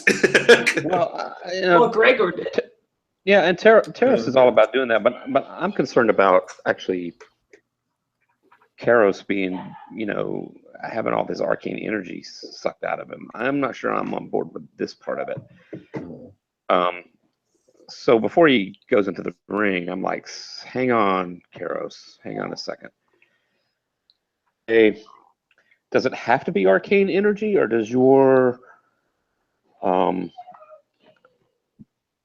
don't know what the right word I would even use here, not machine or device.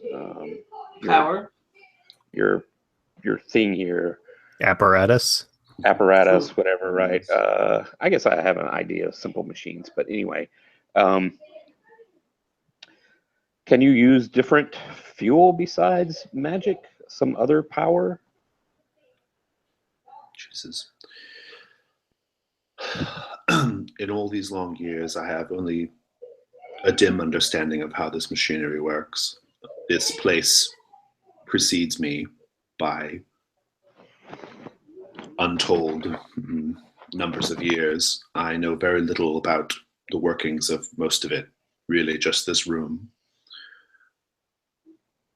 What did you propose? Well, I would much prefer to force some sort of elemental into service. Oh, shit. Instead of Karos. Plot twist. It's an interesting idea. Yeah. Try it. Do you want to summon one? Well, that's the reason why I'm kind of asking her if a different power source would work. Besides, I don't see why not, but boy, you'd be like pissing off this. Oh, I know. I'd be mad. How's it going? You'd have like that element would be hot at you for a while, I think. We can take it. This is an opportunity for someone to hit my flag here. Allow me to cause undue harm for you. Well, then, maybe like the scene is more like I'm about to step into it and you like grab me and push me aside and then summon it like right away, like within it or something, right? Yeah. Would that hit the flag, or does it need to be more of like a voluntary thing? Because I think that would be a cool scene too. Because you are saving me effectively, right? By doing that. Yeah, it would be for your benefit, right? Yeah. I mean, we don't know anything about this. I mean, she's using language that, at least the way Taros is understanding it, is that she's going to suck all your arcane energy out. We get down there, you're not going to be able to cast these spells, for all I know. Another option would be to summon Nerva into it, right? Yeah. Collateral. That would be quite a surprise to her. Yeah. To it. What'd you say? I have to live with Nerva. Can you hold up to my grandmother for a while? We'll be right back. I mean, I think you guys are wise to look for an alternate source of energy because they have to stay in the ring, right, while the portal is open, and it means you'd be leaving that person behind, right? So, gotcha. So yeah, I like that scene better where you're just like I'm about to do it, and like like in the TV show or whatever, it's all like, oh yeah, he's going, and then suddenly you just like push me aside and like cast this thing to like summon this element in the center instead, kind of thing. I think that'd be cool. Let's do it. Yeah, I agree. All right. Just roll commando or whatever that move is that you do. Yeah, it's called Elemental Mastery. Yeah, do that. Yeah, I think it's a wisdom roll. Let me double check here. Yeah, it is. Okay. All right. This could get ugly, guys. It could get ugly. It could indeed. What kind of spirit are you going to summon, first of all? Yeah. So I don't think fire works here in this situation, nor water. I would think maybe an air elemental, or maybe an earth elemental. Oh, okay.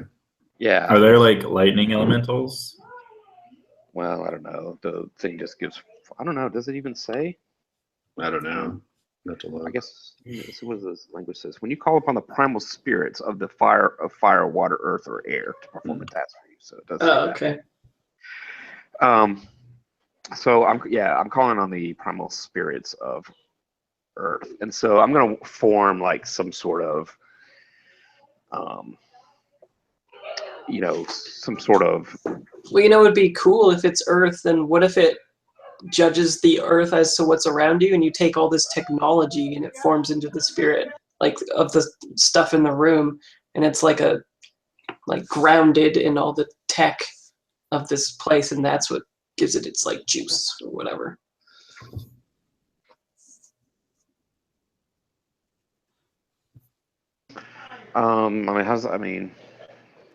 Because like you're effectively pulling all of the tech from this place or whatever together to form an entity, right?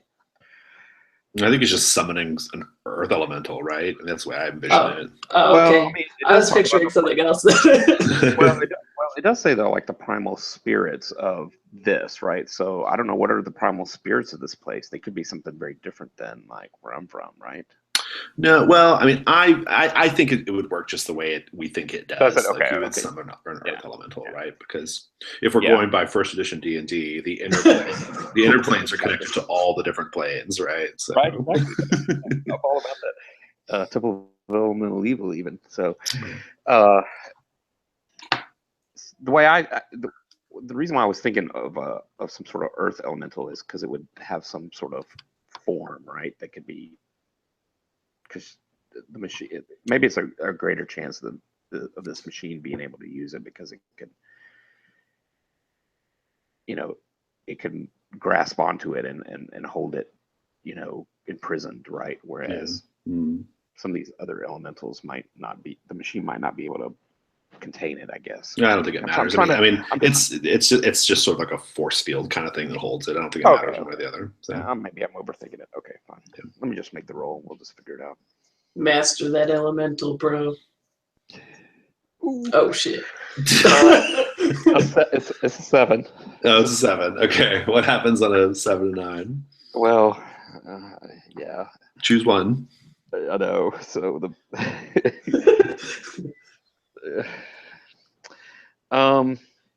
the only one I can choose here, the effect you desire comes to pass, which means you don't retain control and you avoid paying nature's price, right? Okay, so the effect was just to basically summon an earth creature that can have its power drawn from, right?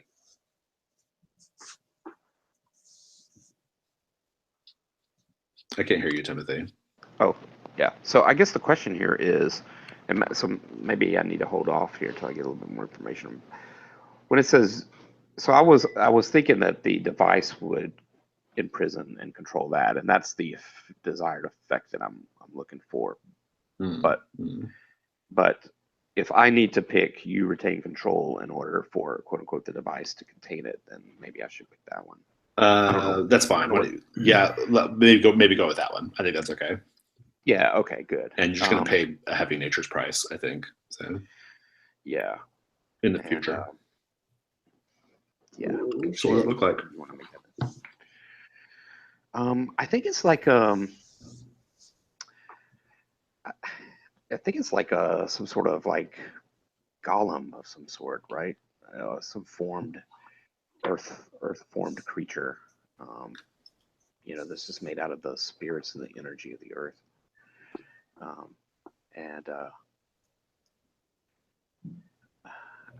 They just appear. So I don't know. Maybe what that does. We're on this spaceship, right? So we're not really on the ground, right? So maybe that is like a metal man of some sort, right? Sure.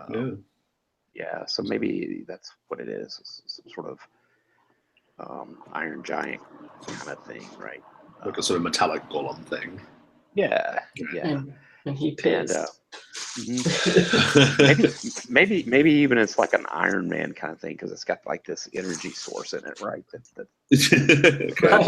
Cool. Yeah, she's drawing up. So yeah, her machine is revving up. This circular ring is actually connected by big, thick black cables to sort of like a metal frame on the wall, which begins to kind of like spark to life with like kind of like a strange electricity, right? And it's kind of it begins to kind of spark, and then like there's a sort of like a little shimmer, like a sort of like purplish green shimmer, like between this like frame on the wall, and so that means that the elemental is providing the power to the device. She says, "Thank you so much for doing this. I do not have much to offer, but I will find a way to repay you and your company in any way that I can." She says, "Be careful." Oh man! And so like in that thing, do we hear like the spirit like crying out because it's getting like shocked and shit? So. Yeah, oh man, I think so. And like, yeah, it's like I think because it's a metallic golem, it kind of has like a sort of like a hollow, like kind of like a sad hollow sound, like kind of a right, like that, as this machine, like, as it's kind of like thrashing around inside this like ring. It doesn't appear to be able to leave the ring. It's just like, like Taros, you will pay. I think Cookie is probably like barking at it and running around, and Parade is kind of following her. As we're like on the way there, Carlos will definitely be like, "You didn't have to do that. Thank you," kind of thing, and then like probably see that you're all like pissed off and kind of like back off. But at least wanted to like. I'm sweating blood. Gregor, she kind of like goes to you and she says, "I do not know precisely where you will end up, but you need to navigate to a blue mountain. There's a blue mountain in the north. That's where you will find these people who I have marked for transferal from the planet." Now, once we get to these people, how are we to get them off planet? She says, so long as this being in the ring holds, the portal will be here, and I will do my best to fend off this space from anything that tries to enter from the other side. Okay. Then we will make haste. Indeed. So Karos would have been trapped the whole time in that. Yes. Not resuscitated. Yeah. Yeah. Bye. Yeah. And so are you just marching through the thing? Ba-da-da-ba, Indeed. Hey, can you show me how to use this thing? Pointing to the rifle. As you are stepping toward the portal,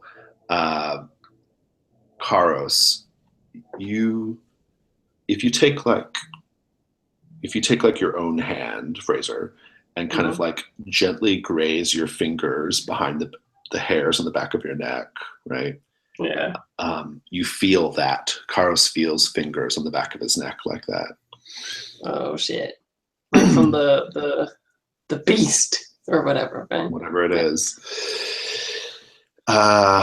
In you go. Let's take 2 minutes and we'll get back. We'll get to the planet of Carcosa. Shit's getting real, guys.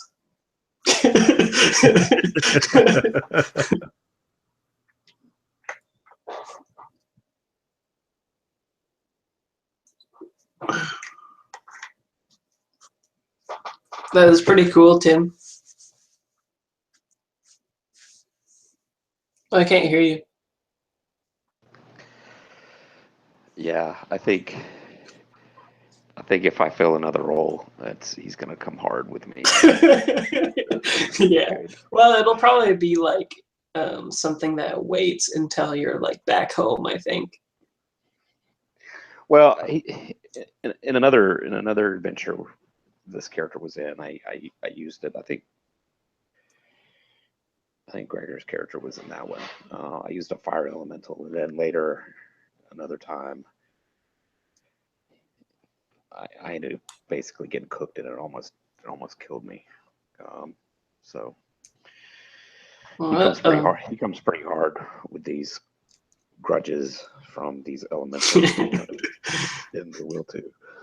So, yeah, well, it could be a fight when we get back, when it's like released or something. Yeah. No, he writes them in his book and remembers. Yeah, he remembers. Yep. Yeah, if everything goes well, in about, what is it, the 19th? In a month, all of like the final PDF will be going to the printers for the Veil. Yeah, I can't wait. I can't wait to play it either. I still haven't. So I wish I could join your game, but it's just there's only a couple of nights I can play live games, so yeah. Just can't sign up for it. But anyway. Well, I think like since it's so successful, I think we're making it alternating with Gauntlet next every Tuesday anyway. Like it'll be Rich's game and then the Veil, and Rich's game and then the Veil, like for however long. And then I'll probably run it as well on another night of some kind, because I'd like to make it like a longer thing if possible. So we'll see. Are you running off of the published? Well, I guess you probably have the final rules, right? But you haven't published those yet. Well, the last layout has pretty much everything. It just has some mistakes that are corrected now, and like grammatical things, not rule things. I might take a look at it. I might try to do a play-by-post of the Veil, run up play-by-post of the Veil. Sure. Yeah. So you step through this portal, and you can hear the portal behind you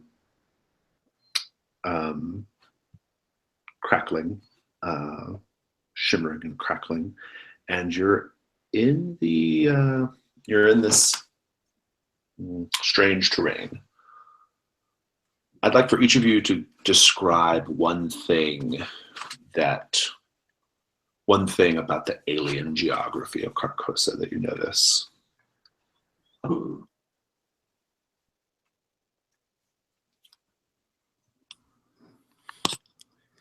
The air smells strange. There's kind of like a strange, like almost acrid tang to the smell of the air. Good. Maybe you can, like, when the sun or whatever hits and you see the dust, it floats upwards instead of downwards, but there's still gravity. Okay. There's instead of forming like normal mountains, the land kind of goes up and it kind of curves and spirals a bit. Nice. The earth is spongy. Oh, like where you step, it's like squishy a little bit. Yeah, it's like you ever, those basketball court surfaces, that are kind of spongy, rubbery. Oh yeah. Or sometimes they're around a pool too. Now. Yeah. It kind of feels like that. It's otherwise just seems like you're in kind of like a flat stretch of sort of like terrain, right? Not many trees or vegetation really. It's just like rocky flatness, right? The sky is kind of a strange color. It has maybe a bit of a reddish, ruddy, all kind of red gold kind of hue to it. And you're there, and Karos, there's a voice whispering in your ear right now, Karos. Does it sound like a huge monster? No, it sounds okay. It sounds a little bit like, don't you want to see what I'm doing back here? Oh, creepy. Okay. Oh, I think he'll like flick his like ear and be like, "Do you guys hear that?" And like kind of like be acting like a little crazy, but like Tell Gregor to put his grandmother away. Well, she usually talks to me first, but what are you hearing? It says the voice said that it wants me. It wonders if we're interested in what it's doing behind us. Well, I assume whatever's following us is probably getting a little bit bored at this point. So I would probably recommend that whatever it's doing is behind us is less important. Than what's going on in front of us. Well, it's scary though that it can cross this distance with us, though, right? Well, it crossed the Lake Howey with us too. So if it can cross one distance like that, I suppose it wouldn't be much for it to cross another. I look at Gregor and say, I think it's picking on the most naive one. I think Haraith like turns around and tries to see it. Of course he does. I like as soon as I say that, Haraith, I think like as soon as I said that, I was like 75% chance Haraith turns around. You have to. You just look behind you and you see the portal. You have to be like responding to its specific entreaties, right? So maybe it's just like, oh, you're a crazy person, kind of. I think and you're right. And you're right, Taros. It will pick on who it thinks is most likely to answer the call, right? Yeah. And Haraith still growls anyway. You can't see it, but he growls. Maybe Haraith just gave himself away as the better the better option. Yeah, that's true. Yeah, that's a fair point. That's funny. Gregor puts his hand on Karos's shoulder and just says, like, right now it's only doing that because it wants to do horrible things to us. No matter what it says, no matter what you hear, no matter what you feel, do not look at it. So with like that touch, I think you can feel like his breathing like going like really, really strong, and then it calms to like a normal thing, and he sort of like shrugs it off, and then he's like ready to go and ignore crazy voices. Indeed. And then it kind of doesn't stop though, right? Like it's always kind of like, it's always kind of like constantly you can feel like warm breath on the back of your neck, and you can hear like little sounds, like lurid, like lewd sounds, like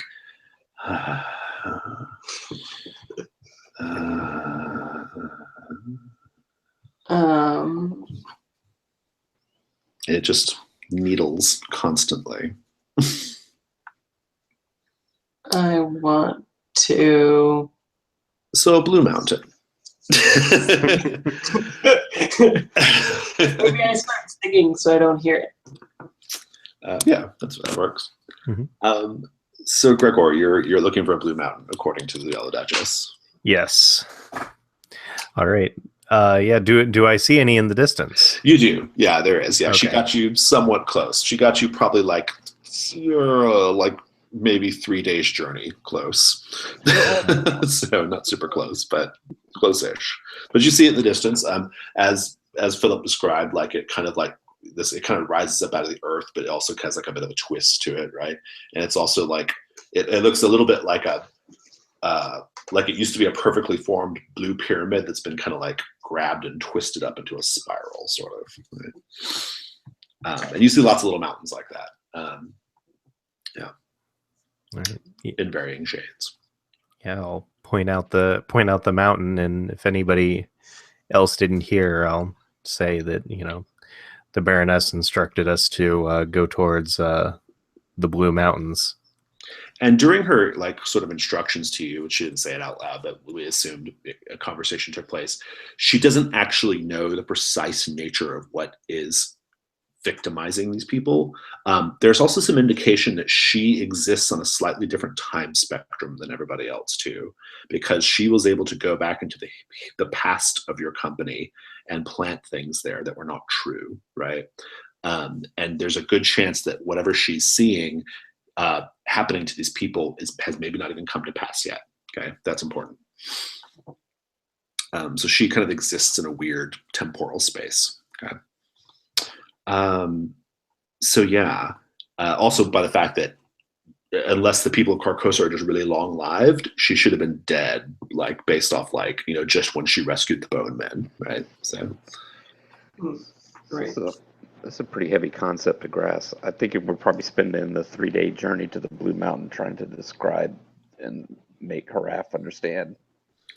Yeah, I know. Haraf who barely, like, Karos who didn't know what weddings were, and Haraf who doesn't know how to, like, not pee on things. Yeah, in fact, I mostly spend my time looking for things to pee on. And I drank some of the lake water on the way through, so it's all flowy and weird. So I feel like explaining the situation. We're acting like, you know, like, oh, we're explaining things to you, but really we're saying it out loud to try to, you know, wrap our minds around confirm with each other, like, is this what's going on? Yeah. She's like here, but she's not here. You know, right? Indeed. This monster may not be here yet. We get Is this just like rocky terrain? Is there nothing really there? It's just flat expanses of like hilly, cave strewn terrain. Yeah, like low hills, mountains, and just flat stretches of earth. It's very science fantasy, right? Like, and is it a normal sun? No, it's not. It's actually kind of like a reddish sun. Yeah. We're on Tatooine. Or like a reddish, like it's actually there are two suns, and they're totally both Tatooine. One has kind of a yellowy, like a normal sun but smaller. Another one has kind of like a reddish quality to it, and they also like they don't shine like suns. They're more like just like heavenly bodies that give off a glow that light up the surface of the planet. So. Cool. Is there anything in the sky that causes Rafe to go kind of crazy, like the red moon? Yeah, the larger of the two, the one that glows red, is probably what you've been attuned to, reacting to.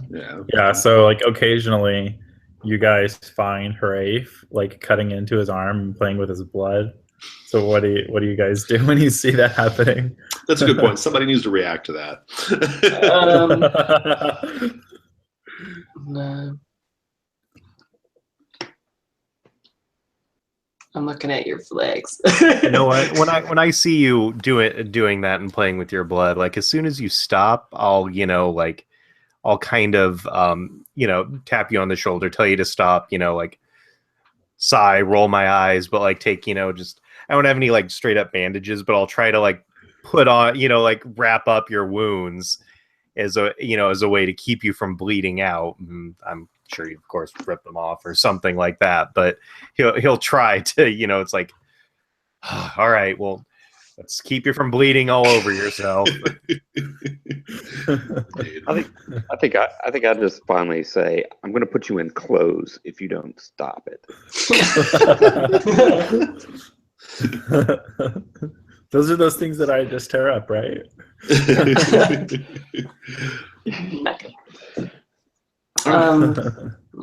Yeah. So I think it's like a 3-day journey to the mountain. Gregor, it makes sense for you to be the trailblazer for undertake a perilous journey. We just need a scout and a quartermaster. I think Haraf will try scouting, maybe. Okay, even though it might not be in his best interest. I was actually going to suggest that because I actually think you need something to do, right? Yeah. Yeah. Like find me cutting myself. Go scout ahead. Right. Yeah. Why don't you go look at that? In fact, Terrace normally does the scouting. I think I actually suggest that. I think that because actually I was thinking that I was actually about to suggest you do that before you volunteered. So I think Taros does. He says I think you should scout because my thing is like, I like to think that maybe some of you are concerned that I actually shouldn't have come. And yet you are here on the mission, drawn as you were by the red moon. Yeah. It's all fortuitous. Well, I wanted you to be here, so I'm glad. So I actually walk ahead and I find like this largest rock, and I whip it out and leave a trail on it. But then while I'm up there, I look kind of around it, and I do very well, I guess. So it's is it plus wisdom? Yeah, it's plus wisdom for the scout roll. You can give me that. Yeah, so that's it right there. 11. All right, nice. We'll talk about what you encounter in a moment. Okay. Who's the quartermaster? What is the quartermaster again? They hold on to the weapons. Manage the food and supply. I think the druid who never eats is the one who's gonna maintain the food. As in, I'm not gonna give anybody anything to eat. I'll hold on to this. You guys don't need it. Give me the roll, Taras. Okay. 9. Okay. And Gregor, it's wisdom, right? It's wisdom, yeah. Yeah, I got a 6. Ah. Okay. All right. So it's probably those two sons. Karos, can Karos try to aid Gregor maybe? Yeah, maybe. I don't know. What do you think? Maybe if he's trailblazing, maybe I do some wizardry stuff, like I make a rudimentary compass out of the things that we have, like a bowl and water and like a leaf petal to steer us in the right direction. Yeah, that's good. Roll plus int to aid. Let's see. Watch I like, nope, can't make a compass. The magnetic poles may be different on this planet. Yeah, that's true. So I totally didn't think of it, but would marking my territory have helped any? Hold on 1 second. What'd you get on that help roll? 8. Okay, so that bumps you up to a 7, Gregor. Okay. So it's going to take 3 days. What'd you get, Taros, for the quartermaster roll? 9. Okay, so those of you who eat, you have to eat 3 rations each. I do have a question for you though, Taros. Taros, I've always interpreted the druid not having to eat because they're sort of like sustained by the land, right? In ways that other people are not. How is that different in Carcosa? Yeah, good question. Be thinking about it. Okay, good. Yeah. Yeah, be thinking about it.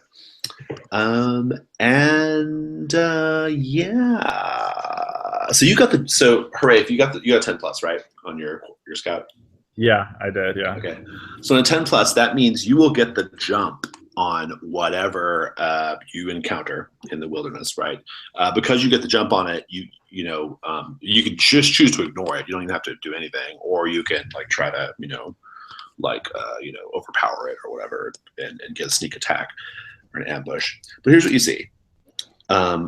You see a man who is he's laying on his back, kind of wedged between a couple of like rocks, okay? Sort of a couple of like sort of fleshy pink colored rocks. And he's wedged between these 2 rocks. He has red skin, like perfectly red skin, okay? And I don't mean like ruddy, I mean like crayon red skin, right? And he's wedged up against these rocks, black hair, red skin, and his belly is like really, really distended, like it's stretched out like a basketball or even bigger, right? And you can see him like kind of like he's in pain. What do you do? So I think I kind of have like a predator instinct. Yeah. So I'm gonna go up to him and do a little power over others. Okay. Yeah. I'm gonna pull out my dagger and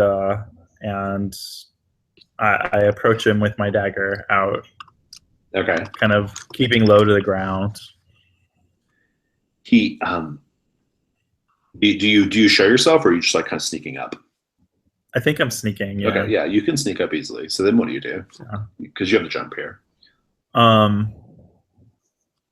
Yeah, I think I take another look at him, and yeah, it's just what you described earlier with his belly being distended. You can do roll discern realities to investigate the situation.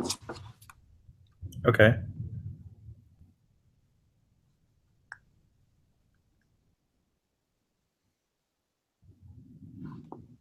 Okay, and that's with int.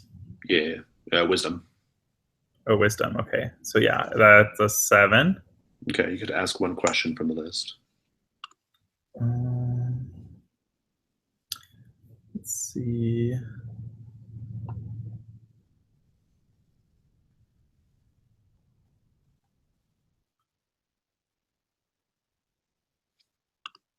I think it's gonna be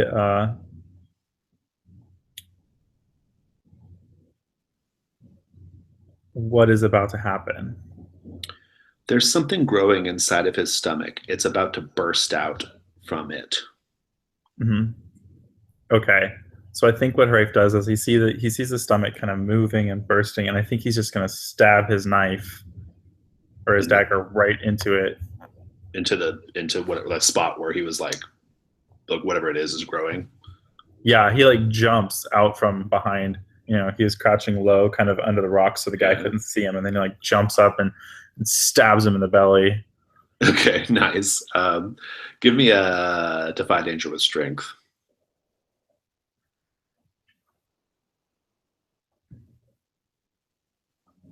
So it's a total of 10. 10. Okay, cool. Yeah, it works.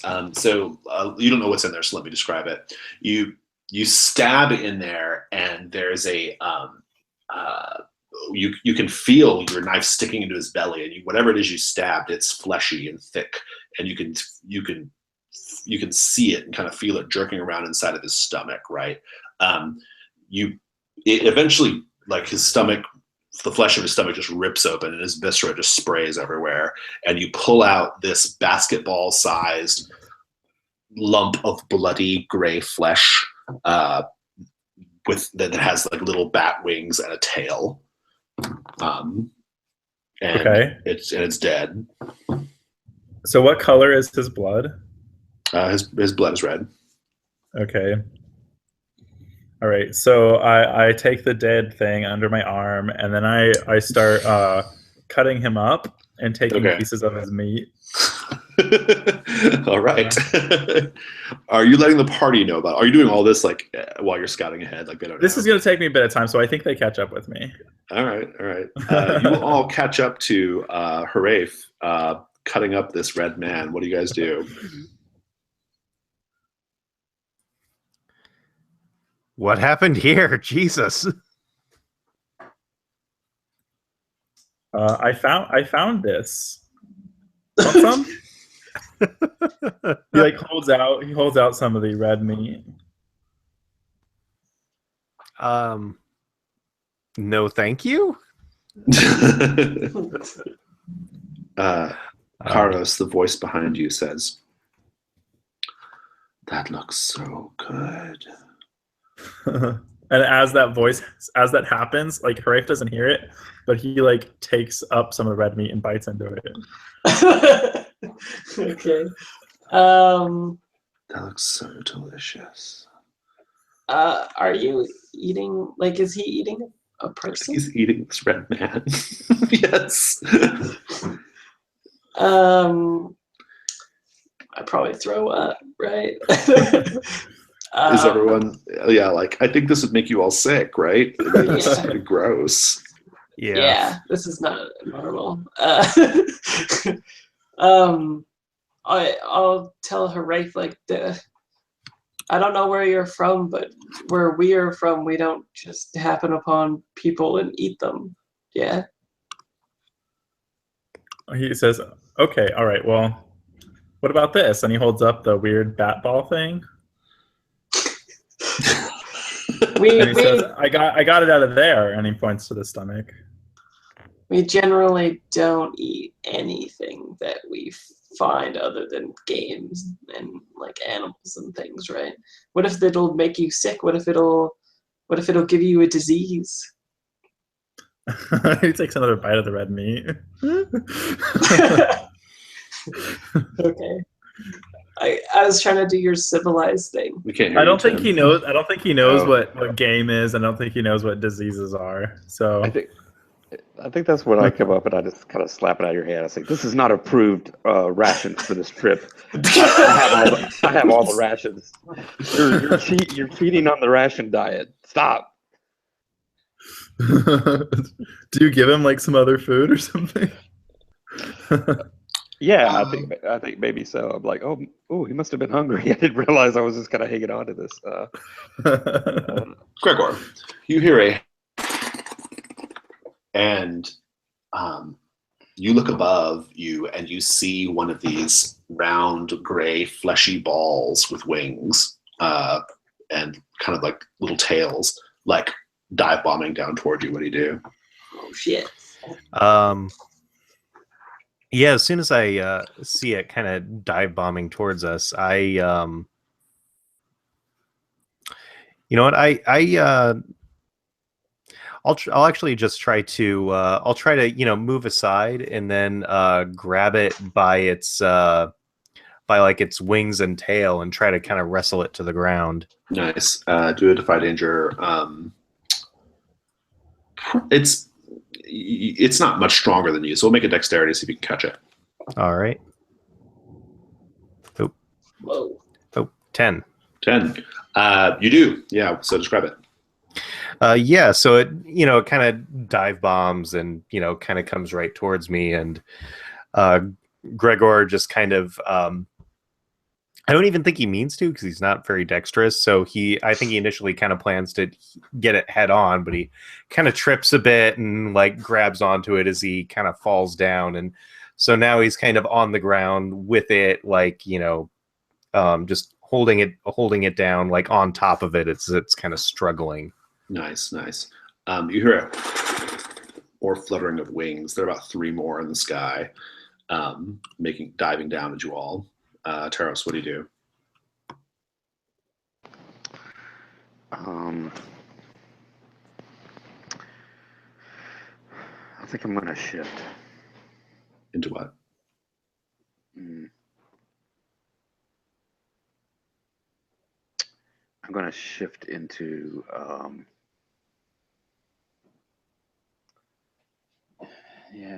gonna shift into a like a flying bird, like a hawk. Just fly away. Like, yes, well, not fly away, but where I can do combat with them in the air if I need to. All right, go for it. Transform.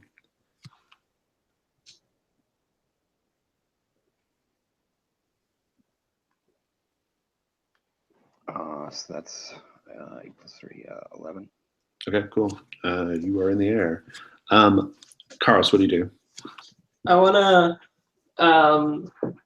like try to target them with a magic missile and see what comes out on this planet, I guess.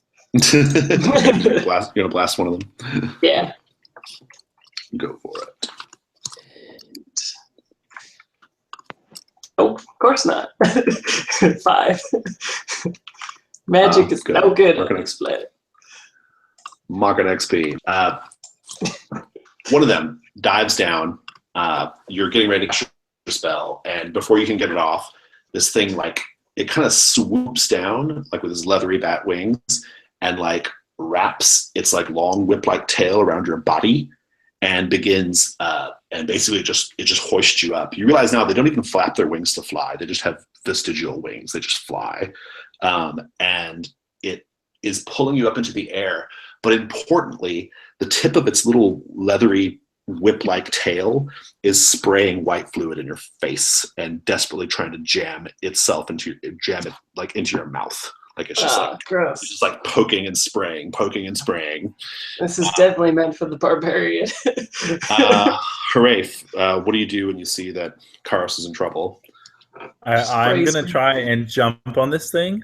Okay. And I want to like try and rip its wings off. Okay, nice. Defy danger, strength. Where's my dice stream? I think ripping its wings off is going to keep it from flying. Well, I bet it'll hurt though. Ooh. Yeah, Oh my that's a total God. of 5. Karos is lifted up into the air. I do a Wilhelm scream. The other 2 that are up there in the air, they all just swarm you, Karos, and they're just like jamming their little tail ends like into your mouth and into your ears and into your nose, whatever they can get them into, and just spraying, and you can feel it going down your gullet into your stomach, and then when they feel satisfied, they drop you. Oh man, it's like aliens. I'm gonna give birth. So Jason, I'm up there. I mean, am I able to defend him? Yeah. Yeah, possibly. What would you do when you see him? When you see them swarm? Well, I have a move like where I could do like some kind of aerial attack. So maybe I would try to dive bomb them and try to keep them from doing it. Yeah, I think I'll let you spend a hold to do a dive bomb, but I may require a roll to get all 3 of them, or at least the 2 that are swarming away from him, right? And then he'll have to just cope with the one that has hold of him. So what would you do? How would you draw them away? How would I draw them away?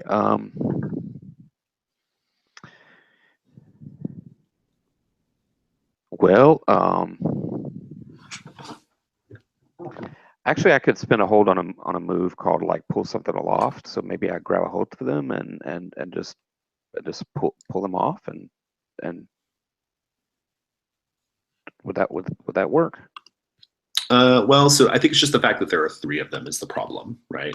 And they're like, yeah. I'm not as a hawk. I'm just not sure. If you were something bigger, maybe you could like grab them both. But I think you could grab like one at most, right? I see. Okay.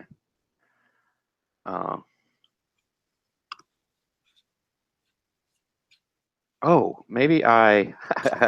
you ever seen like buzzards and stuff like fight over prey, right? Maybe instead of trying to pull these things off of him, maybe I grab Karos and try to take him from them. How does that sound? So you're just trying to you're grabbing him and just trying to kind of pull him. Yeah, I mean, I think it would be. I think at most right now, all you can do is just distract them from impregnating him, right? I think that's all you can do. So yeah, I can make it difficult for them to do that, right? Do a defy danger. Ooh, I think like con, right? Okay. Yeah, sure. Why not?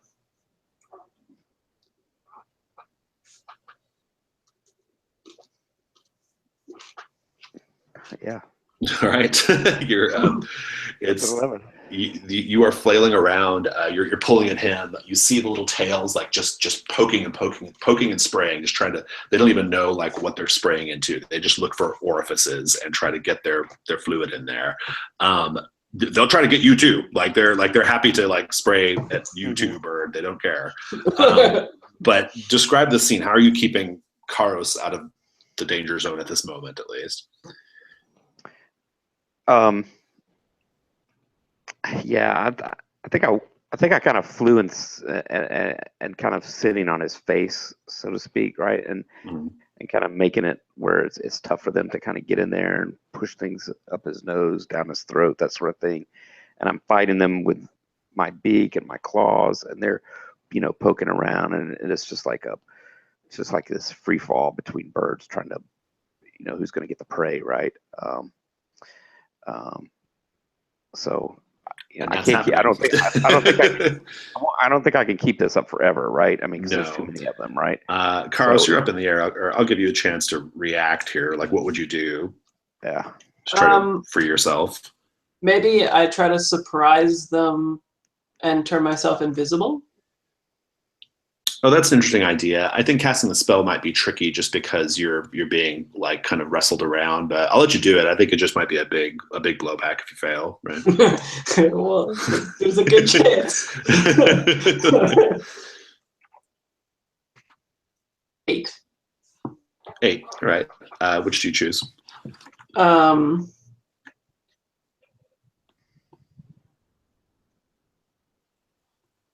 I'll do the forgetting one, I think. Okay. I think when you go invisible, it's like they don't really see, I guess. They see it in a way, I suppose. But like, yeah, I think they just like just the nature of your magic just causes them to kind of like seize up a little bit, and they drop you, and you go tumbling down to the ground. Take a d6 damage when you hit the ground. Gregor, you can kill the one that you're wrestling. What do you do? Yeah. I pull out my sword and stab it, and just as soon as I see Karos fall to the ground, I will. They look like they're kind of stunned. He will while they're kind of stunned in the air. There, he's going to try to, basically jump up and just kind of slice one in half. Okay, that's just like a great mighty leap and a swing. Yeah. All right. Yeah, I'm into that. Hack and slash, I guess. All right.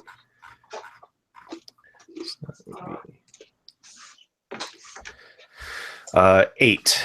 8. All right. Let me check their moves to see what they do, because I don't have to do damage. I can do a move, right?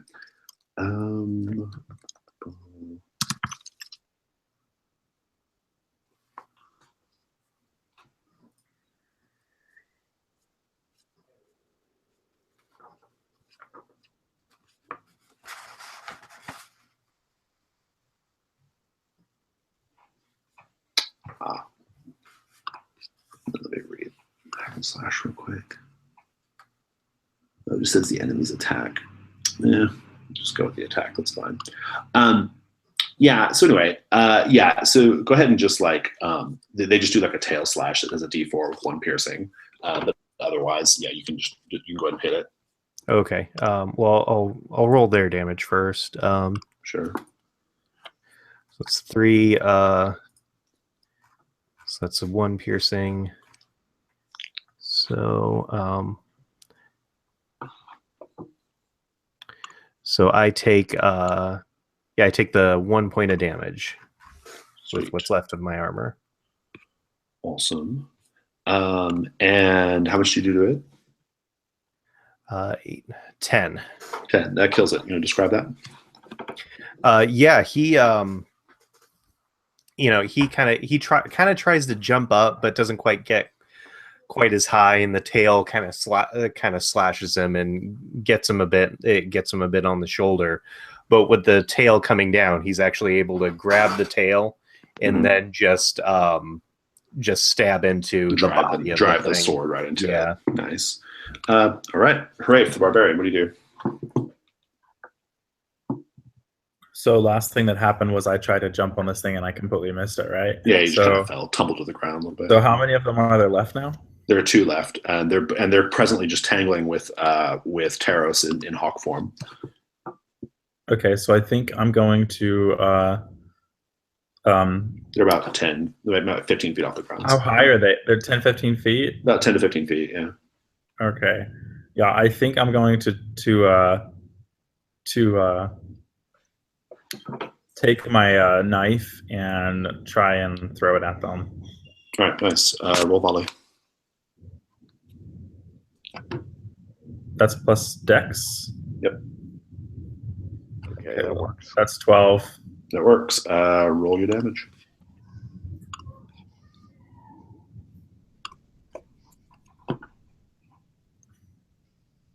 Ouch. That's not so great. Yeah, knife hits it. It's fine. It's doing its thing. Taros, what are you up to?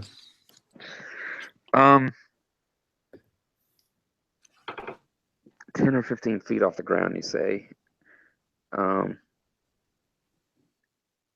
Yeah, at the tip, right, of their tail. Their bodies are probably a little higher, but Here's what I think I'm going to do. This is going to hurt, but I think I'm going to do it anyway.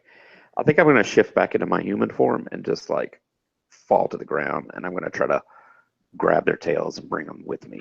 Ooh, that sounds dangerous as hell. Defy danger, Dex. Okay.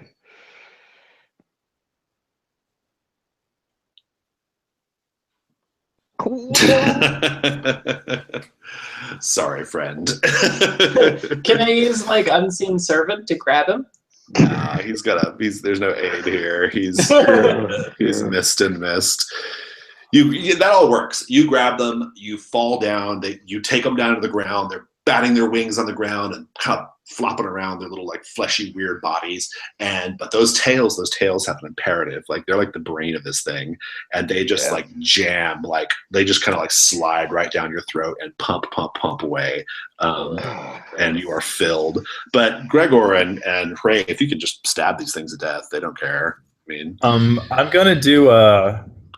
gonna like get really frustrated and jump on them and start beating them with my fists. And I'm gonna do Herculean appetites for this. I don't even need a roll. You can just kill them. Just describe how you kill them. They're busy breeding with Hooray or with Taros. I take one down and I basically pull it off him and push it down to the ground, and then I just start punching it until it's like a pulp.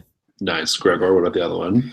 Yeah, the other one, just while it's laying there, I just stab it, but I kind of attempt to pull everything out of Taros's throat, and I'll suggest to him, just throw up. Just I probably won't. I'll probably say it's like I don't think. Look at me. Yeah, I probably wouldn't shove my finger down his throat, but I would probably. But I'd probably suggest that would be a good idea at this point. All right, we'll deal with him in a minute. I need a quick bio break. I'll be back in 1 second. Okay. No. Oh, I feel so violated. Those things are so gross. Make me like squirm in my seat. That's hot. Long tentacle tails. Trying to inseminate you. I know you guys are gonna have to cut me open. Get this out of me. Get it out, alien style. I know. So I am gonna have to come up with some idea of how good. You could like turn into a bird, because then you'd have like a tiny stomach, and then throw up, and then when you turn back, then your stomach contents are empty. Yeah, how would that work? Or turn into something that can like doesn't have a traditional stomach and can process it.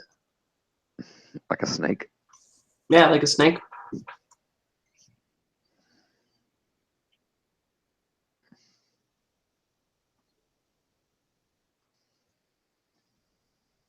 What's that animal with like a... Isn't there like an animal with a bezoar kind of thing in the stomach that like absorbs that kind of stuff? I don't know. My idea was that you guys could use the ichor from the plane strakes. Like maybe a shot of that will clear anything out. Huh?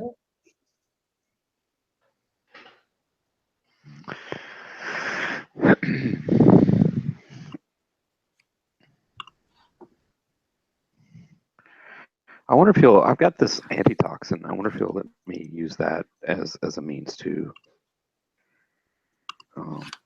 Maybe. You need a morning after pill. Yeah. Plan B. So I've got this antitoxin that I've been carrying around. Do you think that? It's. I think if you took something that like actually like was itself a poison or something that killed things, that might work. Antitoxin is explicitly a thing that doesn't kill you, right? I mean, yeah, it's the opposite of a poison. Yeah, it takes care of the poison, right? Okay. You would need something to go inside your body and kill this, whatever the fuck it is. And you almost instantly you feel like a warmth, and then a growling in your stomach. You should turn into a platypus. It acts fast. So yeah, I mean, if I turned into a different kind of animal, how would that affect it? Like if I was a snake or something? I think it just keeps growing. Who knows? I don't know. I was gonna say because platypuses have no stomach and they have acids in their gut, so maybe like kill it. Okay, kill it. Is that like a real animal though? I guess. Yeah, a platypus is a real thing. Can you change into a platypus? That's the thing. Yeah, I don't know about that. It's just is it a forest or plains animal? I don't even know where they're from. I think it's probably like a jungle thing, right? I don't know about that. I think it's from Australia, so I don't know. Oh, is it from Australia? I thought I nightmare hellscape of strange beasts that will kill you. Platypuses are very deadly, right? They have poisonous claws. Their claws are poisonous. Hey, so I have sonar. They're found in Tasmania. Karis, are you still invisible, or are you not invisible anymore? When it's only there. I guess I would have turned back to being visible. So I think I grab you by the shirt collars, right? And I'm just I pull you like close to my. I'm still laying on the ground. I pull you close to my face. I'm like, magic. Magic it out of you. You got ritual, or and then I look over. Ritual, when I utter the words ritual, I also kind of look over at Gregor real quick, and I go, ritual. You got to get this out of me. yeah, that could be something. If there's a place of power nearby, Karos and I could, or Karos could roll and I could assist, and we could try to do a ritual to bring it out of him. Yeah. Is it a solid no on the platypus though? Because that's pretty cool. So, I don't know. That feels like cheating to me. I don't want to overpower my character. I don't know. Okay. Weird to me to kind of. Yeah, it's an animal in a land animal. So. Is it? Yeah. There you go. I don't know.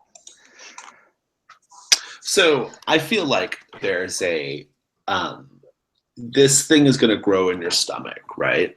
It's going to grow in your stomach fairly rapidly, and then once it's done, it's going to burst out of your guts and go find new people to continue propagating itself, right?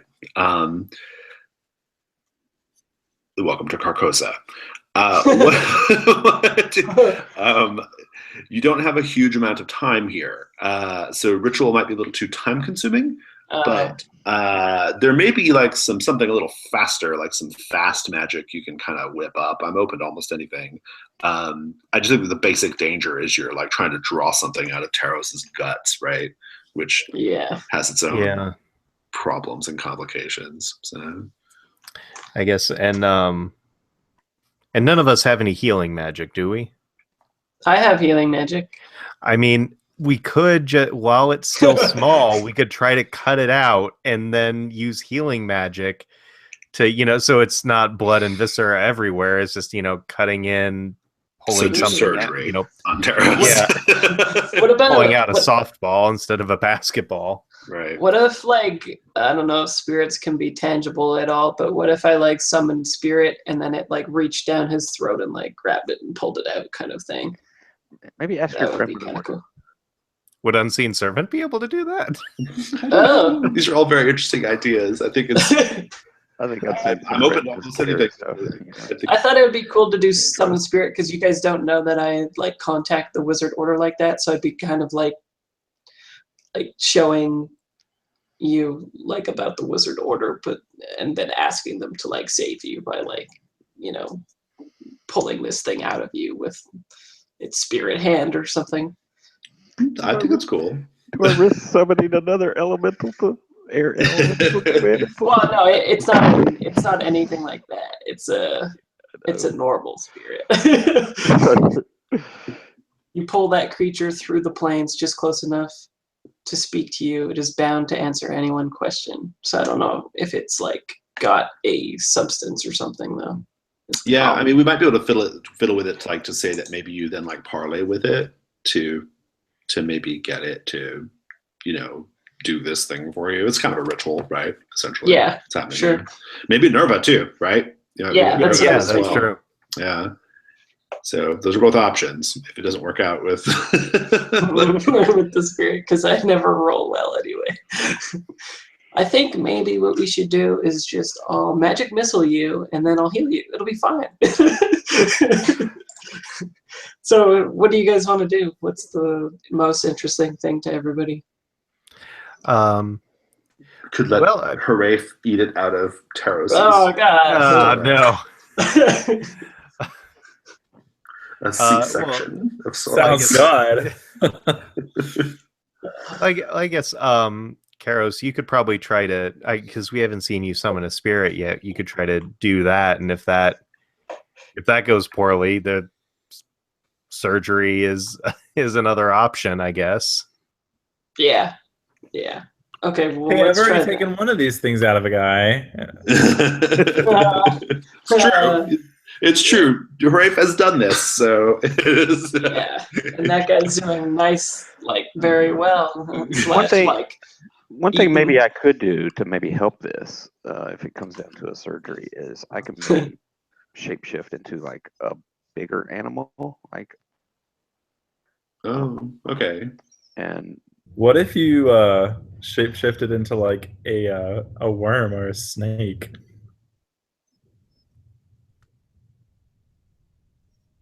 Well, that's another thought too. I guess it'd be kind of up to the GM how the thing inside. I think this thing is growing at you. You'd just be a snake with a great big gross ball thing. Oh, I got confused. I thought, yeah. So should we try Spirit Wizard to the rescue? That sounds good to me. All right. Or I guess, what is the person who has a thing growing inside of them? Yeah, I think final vote would probably be Taros here. I mean, he did start saying "ritual, please" as soon as he realized what was happening. So I guess that's kind of a consent to trying to wizard this thing out of him. Yeah, and I'm not going to know the difference really between whatever magic you're doing and whatever magic it was in my mind that I thought you were going to do. So I mean, I'm not going to know the difference. Mm-hmm. So, maybe like if it doesn't have substance to, maybe my wizard talks me through what I need to do with my unseen servant's hand, or something too, something like that. We'll see. 7. It barely works. Well, you've summoned the wizard. You've cast the spell, right? Yeah. So, and you bring forth like a member of your order, like a dead one, right? Like one from beyond the plains, right? Beyond the Black Gate. I think he appears. Does he appear to the whole group or just you? Probably everybody. Okay. He appears as a sort of like spectral image of like a shave pate old man with a white beard, right? And wearing like the thick, robes, blousy robes of your order, but kind of wispy on the bottom, not like fully material in appearance. And he says, "What's the name of your order, Carlos? We've never named them." Oh yeah. I don't know. Every time I think of an order, I think of the Heath Ledger movie, The Order, which is the Carolinians. I don't think that would work here. It could just be like a adjective noun thing, right? The order of the blank blank or whatever, How about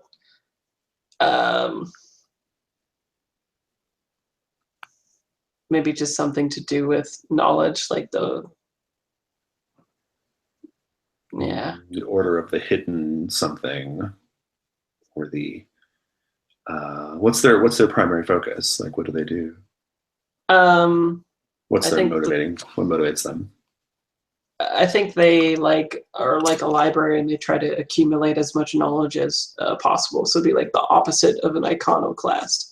Oh, okay, so like maybe like the order of the infinite word, right? Ooh, yeah, that's cool.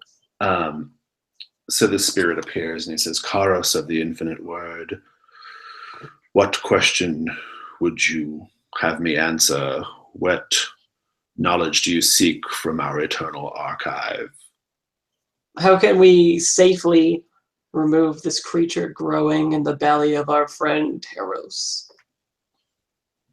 And he's like kind of examining Teros laying on the ground, and you can see his stomach like pulsating and roiling already, right?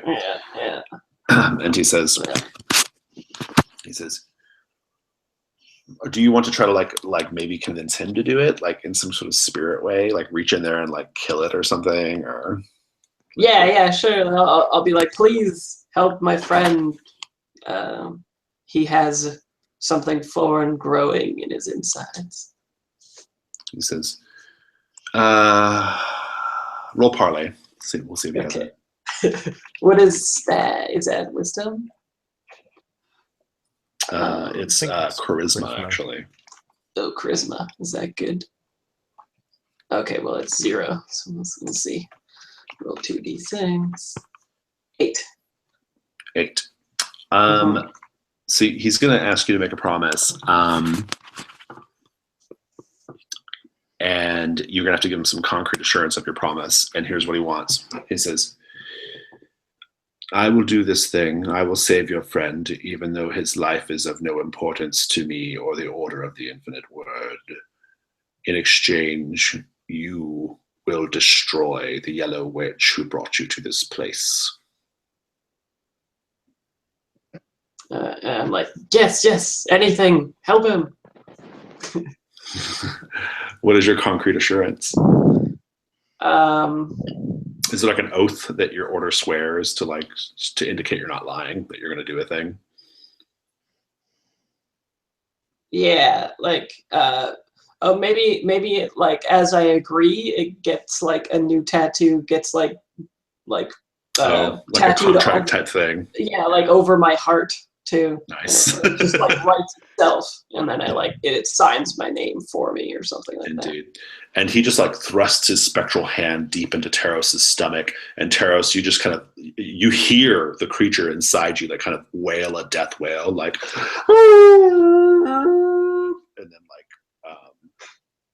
you're kind of thrashing around, and then you're fine.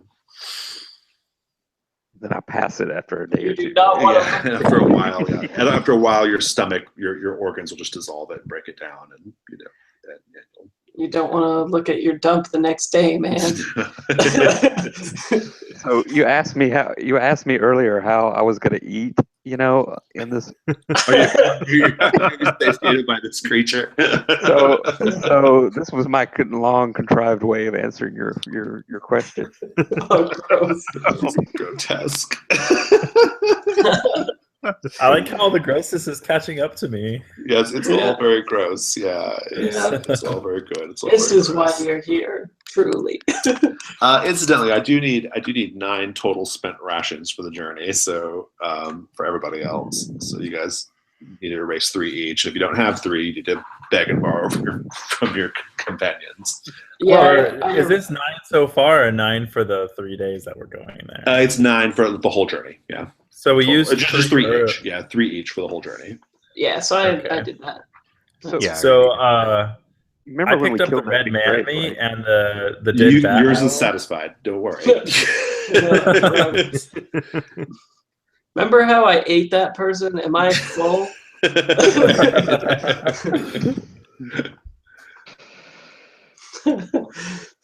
Let's just wrap up this session with kind of where we're going to pick up on next time. Okay, so next session, you guys are heading towards that blue mountain, right?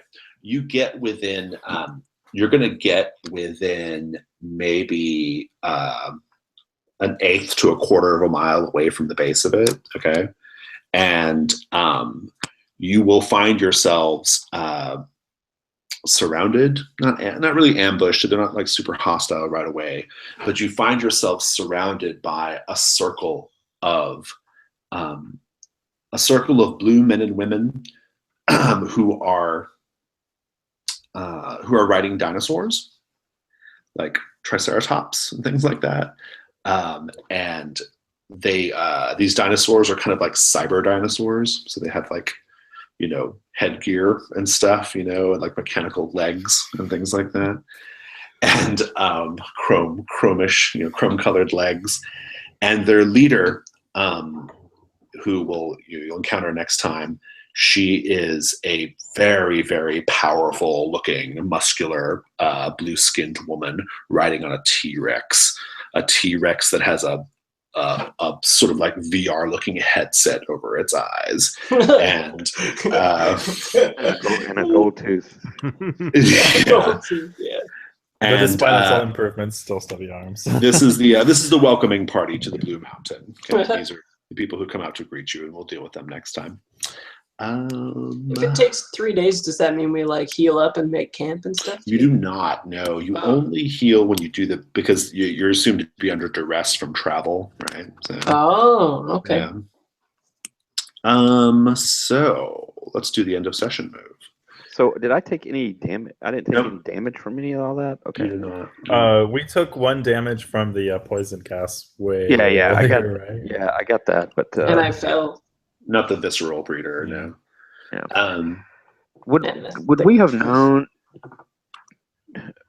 Karis? Do we know the oath that you took, or was that something that was kind of? Oh yeah, I think I had to rip open my chest, and then the words got emblazoned on my over my heart, and a contract was signed, kind of thing. So is that a pink elephant in the room? That are we going to talk about that? I think so. Right? So. It's not the strangest thing we've seen. Yeah, I mean, because now Karos has promised to kill the Yellow Duchess, right? Yeah, one life for another. Because they've got a bone to pick with her because she has summoned them, and many times does bad things to them. So, well, let's talk about the end of session. Everybody, look at. Did you hit a flag? If you hit a flag, talk it out with the person that you think you hit a flag with.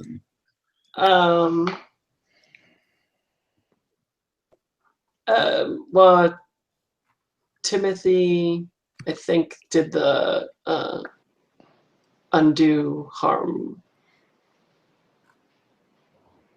Allow me to cause undue harm for your own benefit, which was the throwing. Oh, right. Yeah. You were hitting that one, right? By stepping aside, basically. Yeah. If Timothy agrees, mark an XP. Yeah. What other flags? And I think he hit mine with the naivety and innocence during that same exchange, right? That was his motivation for his flight. Yeah.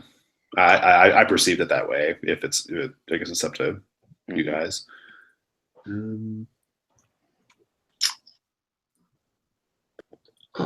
then Chris speak about his life outside of the mission when we camped at the beginning there. Oh, yeah, that's right. Who hit that one? I think that was Frazier that hit that one. Or no, wait, that was Timothy, I think. Okay. Well, so no matter what, Timothy's no, getting it wasn't me. I don't think. Oh, okay. I think it was Karos. Yeah. So Karos is getting an XP. Taros is getting an XP. Gregor, did you hit any flags?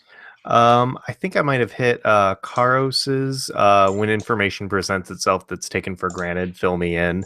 When I kind of took him aside and say, if you hear strange voices, don't do what they tell you. Sure. Yeah. Makes sense.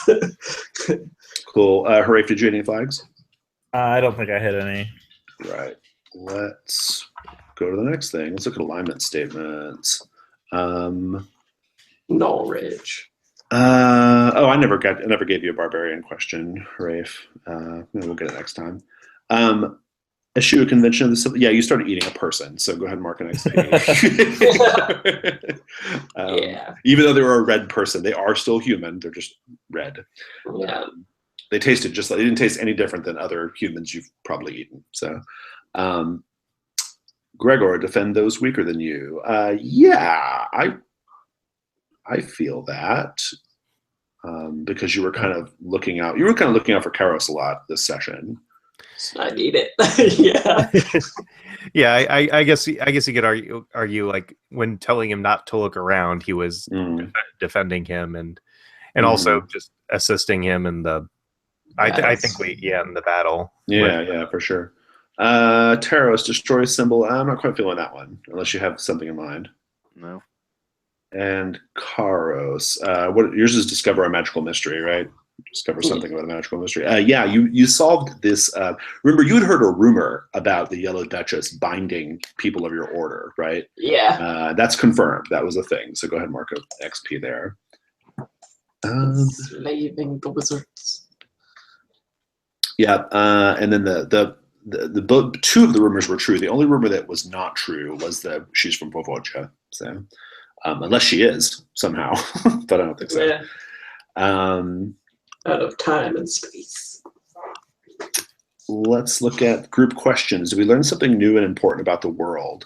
Yeah, I think so. You've learned a little bit, although she was kind of purposely vague about a lot of it. But you've learned a little bit about her sort of like resettlement program, right? That she's engaged in, trying to rescue the people of Carcosa one little clutch at a time. And we learned that. And you're about to end it. Thereby leaving the people of Carcosa to suffer in their hell pit of monstrosities. So everyone mark an XP. Did we overcome a notable monster enemy? Yeah, the breeders were fun. Mark an XP. Did we loot a memorable treasure? Laser rifles? Yeah. Well, you haven't used them yet, but I'll give you the XP anyway because I'm counting. I'm counting the one that I think the one that Harafe ripped out of the dead guy, or the one that he ripped out of the red guy, is kind of a treasure of sorts because I think Harafe perceived it that way, right? Yeah. So, and it was memorable. It was. Good. So that's all good. Next session is, I think, do we have one more or two more? I think it's just. Let's look at the meetup. It is only one more. Yeah, it's a 4. Yeah, it's a 4-1. Okay, so there's one more. So next session is going to be dealing with this tribe of blue people led by this woman on the T-Rex. Okay,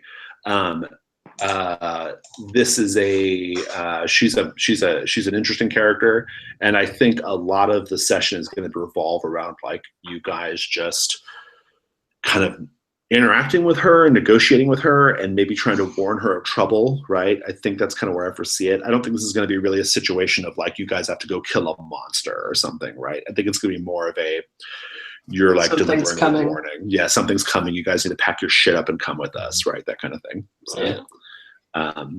So, so I imagine it's going to be more of a like kind of interacting with their community, you know? Like I think that's going to be kind of the nature of the next session. So, and then we'll have the little. I think the moment of truth will be whether Karos actually goes through with killing the Yellow Duchess or not. So that's where I foresee things going, but I don't know. But we'll see how it plays out. But that's kind of where I'm imagining things. Yeah. So cool. Awesome. Cool. All right. Well, that was gross. Thank you. Yeah. Grossness. It doesn't get any better. It continues to be gross. And that's where we're at. Yeah. We still have that thing hunting you guys too. That's going to come ahead probably. Yeah, yeah. The one that touches my neck. Yeah. That'll probably get a little deeper and creepier as it goes too. What my favorite thing to do is when the player makes a decision to turn around and respond. And in every case every time I've used this monster, they've always purposely turned around to look. So that's my goal, is to get you to want to look so that you. I'm pretty sure Harafe will do this before. I know Harafe's too easy though. That's what I'm going exactly. with. That's what I was thinking. I'm going with a harder mark. Work against me. I'm going with a harder mark. Because I think Taros, didn't Shar face one of these things down? He did, yeah. He did, yeah. At the Castle of the Dreaming Doors, right? I think he was in that group that Shar looked, right? He was a barbarian. Barbarians are easy marks. Okay, cool. All right. Well, you guys have a good night. I have to jump off, but it was fun. Okay. Yeah, it was awesome.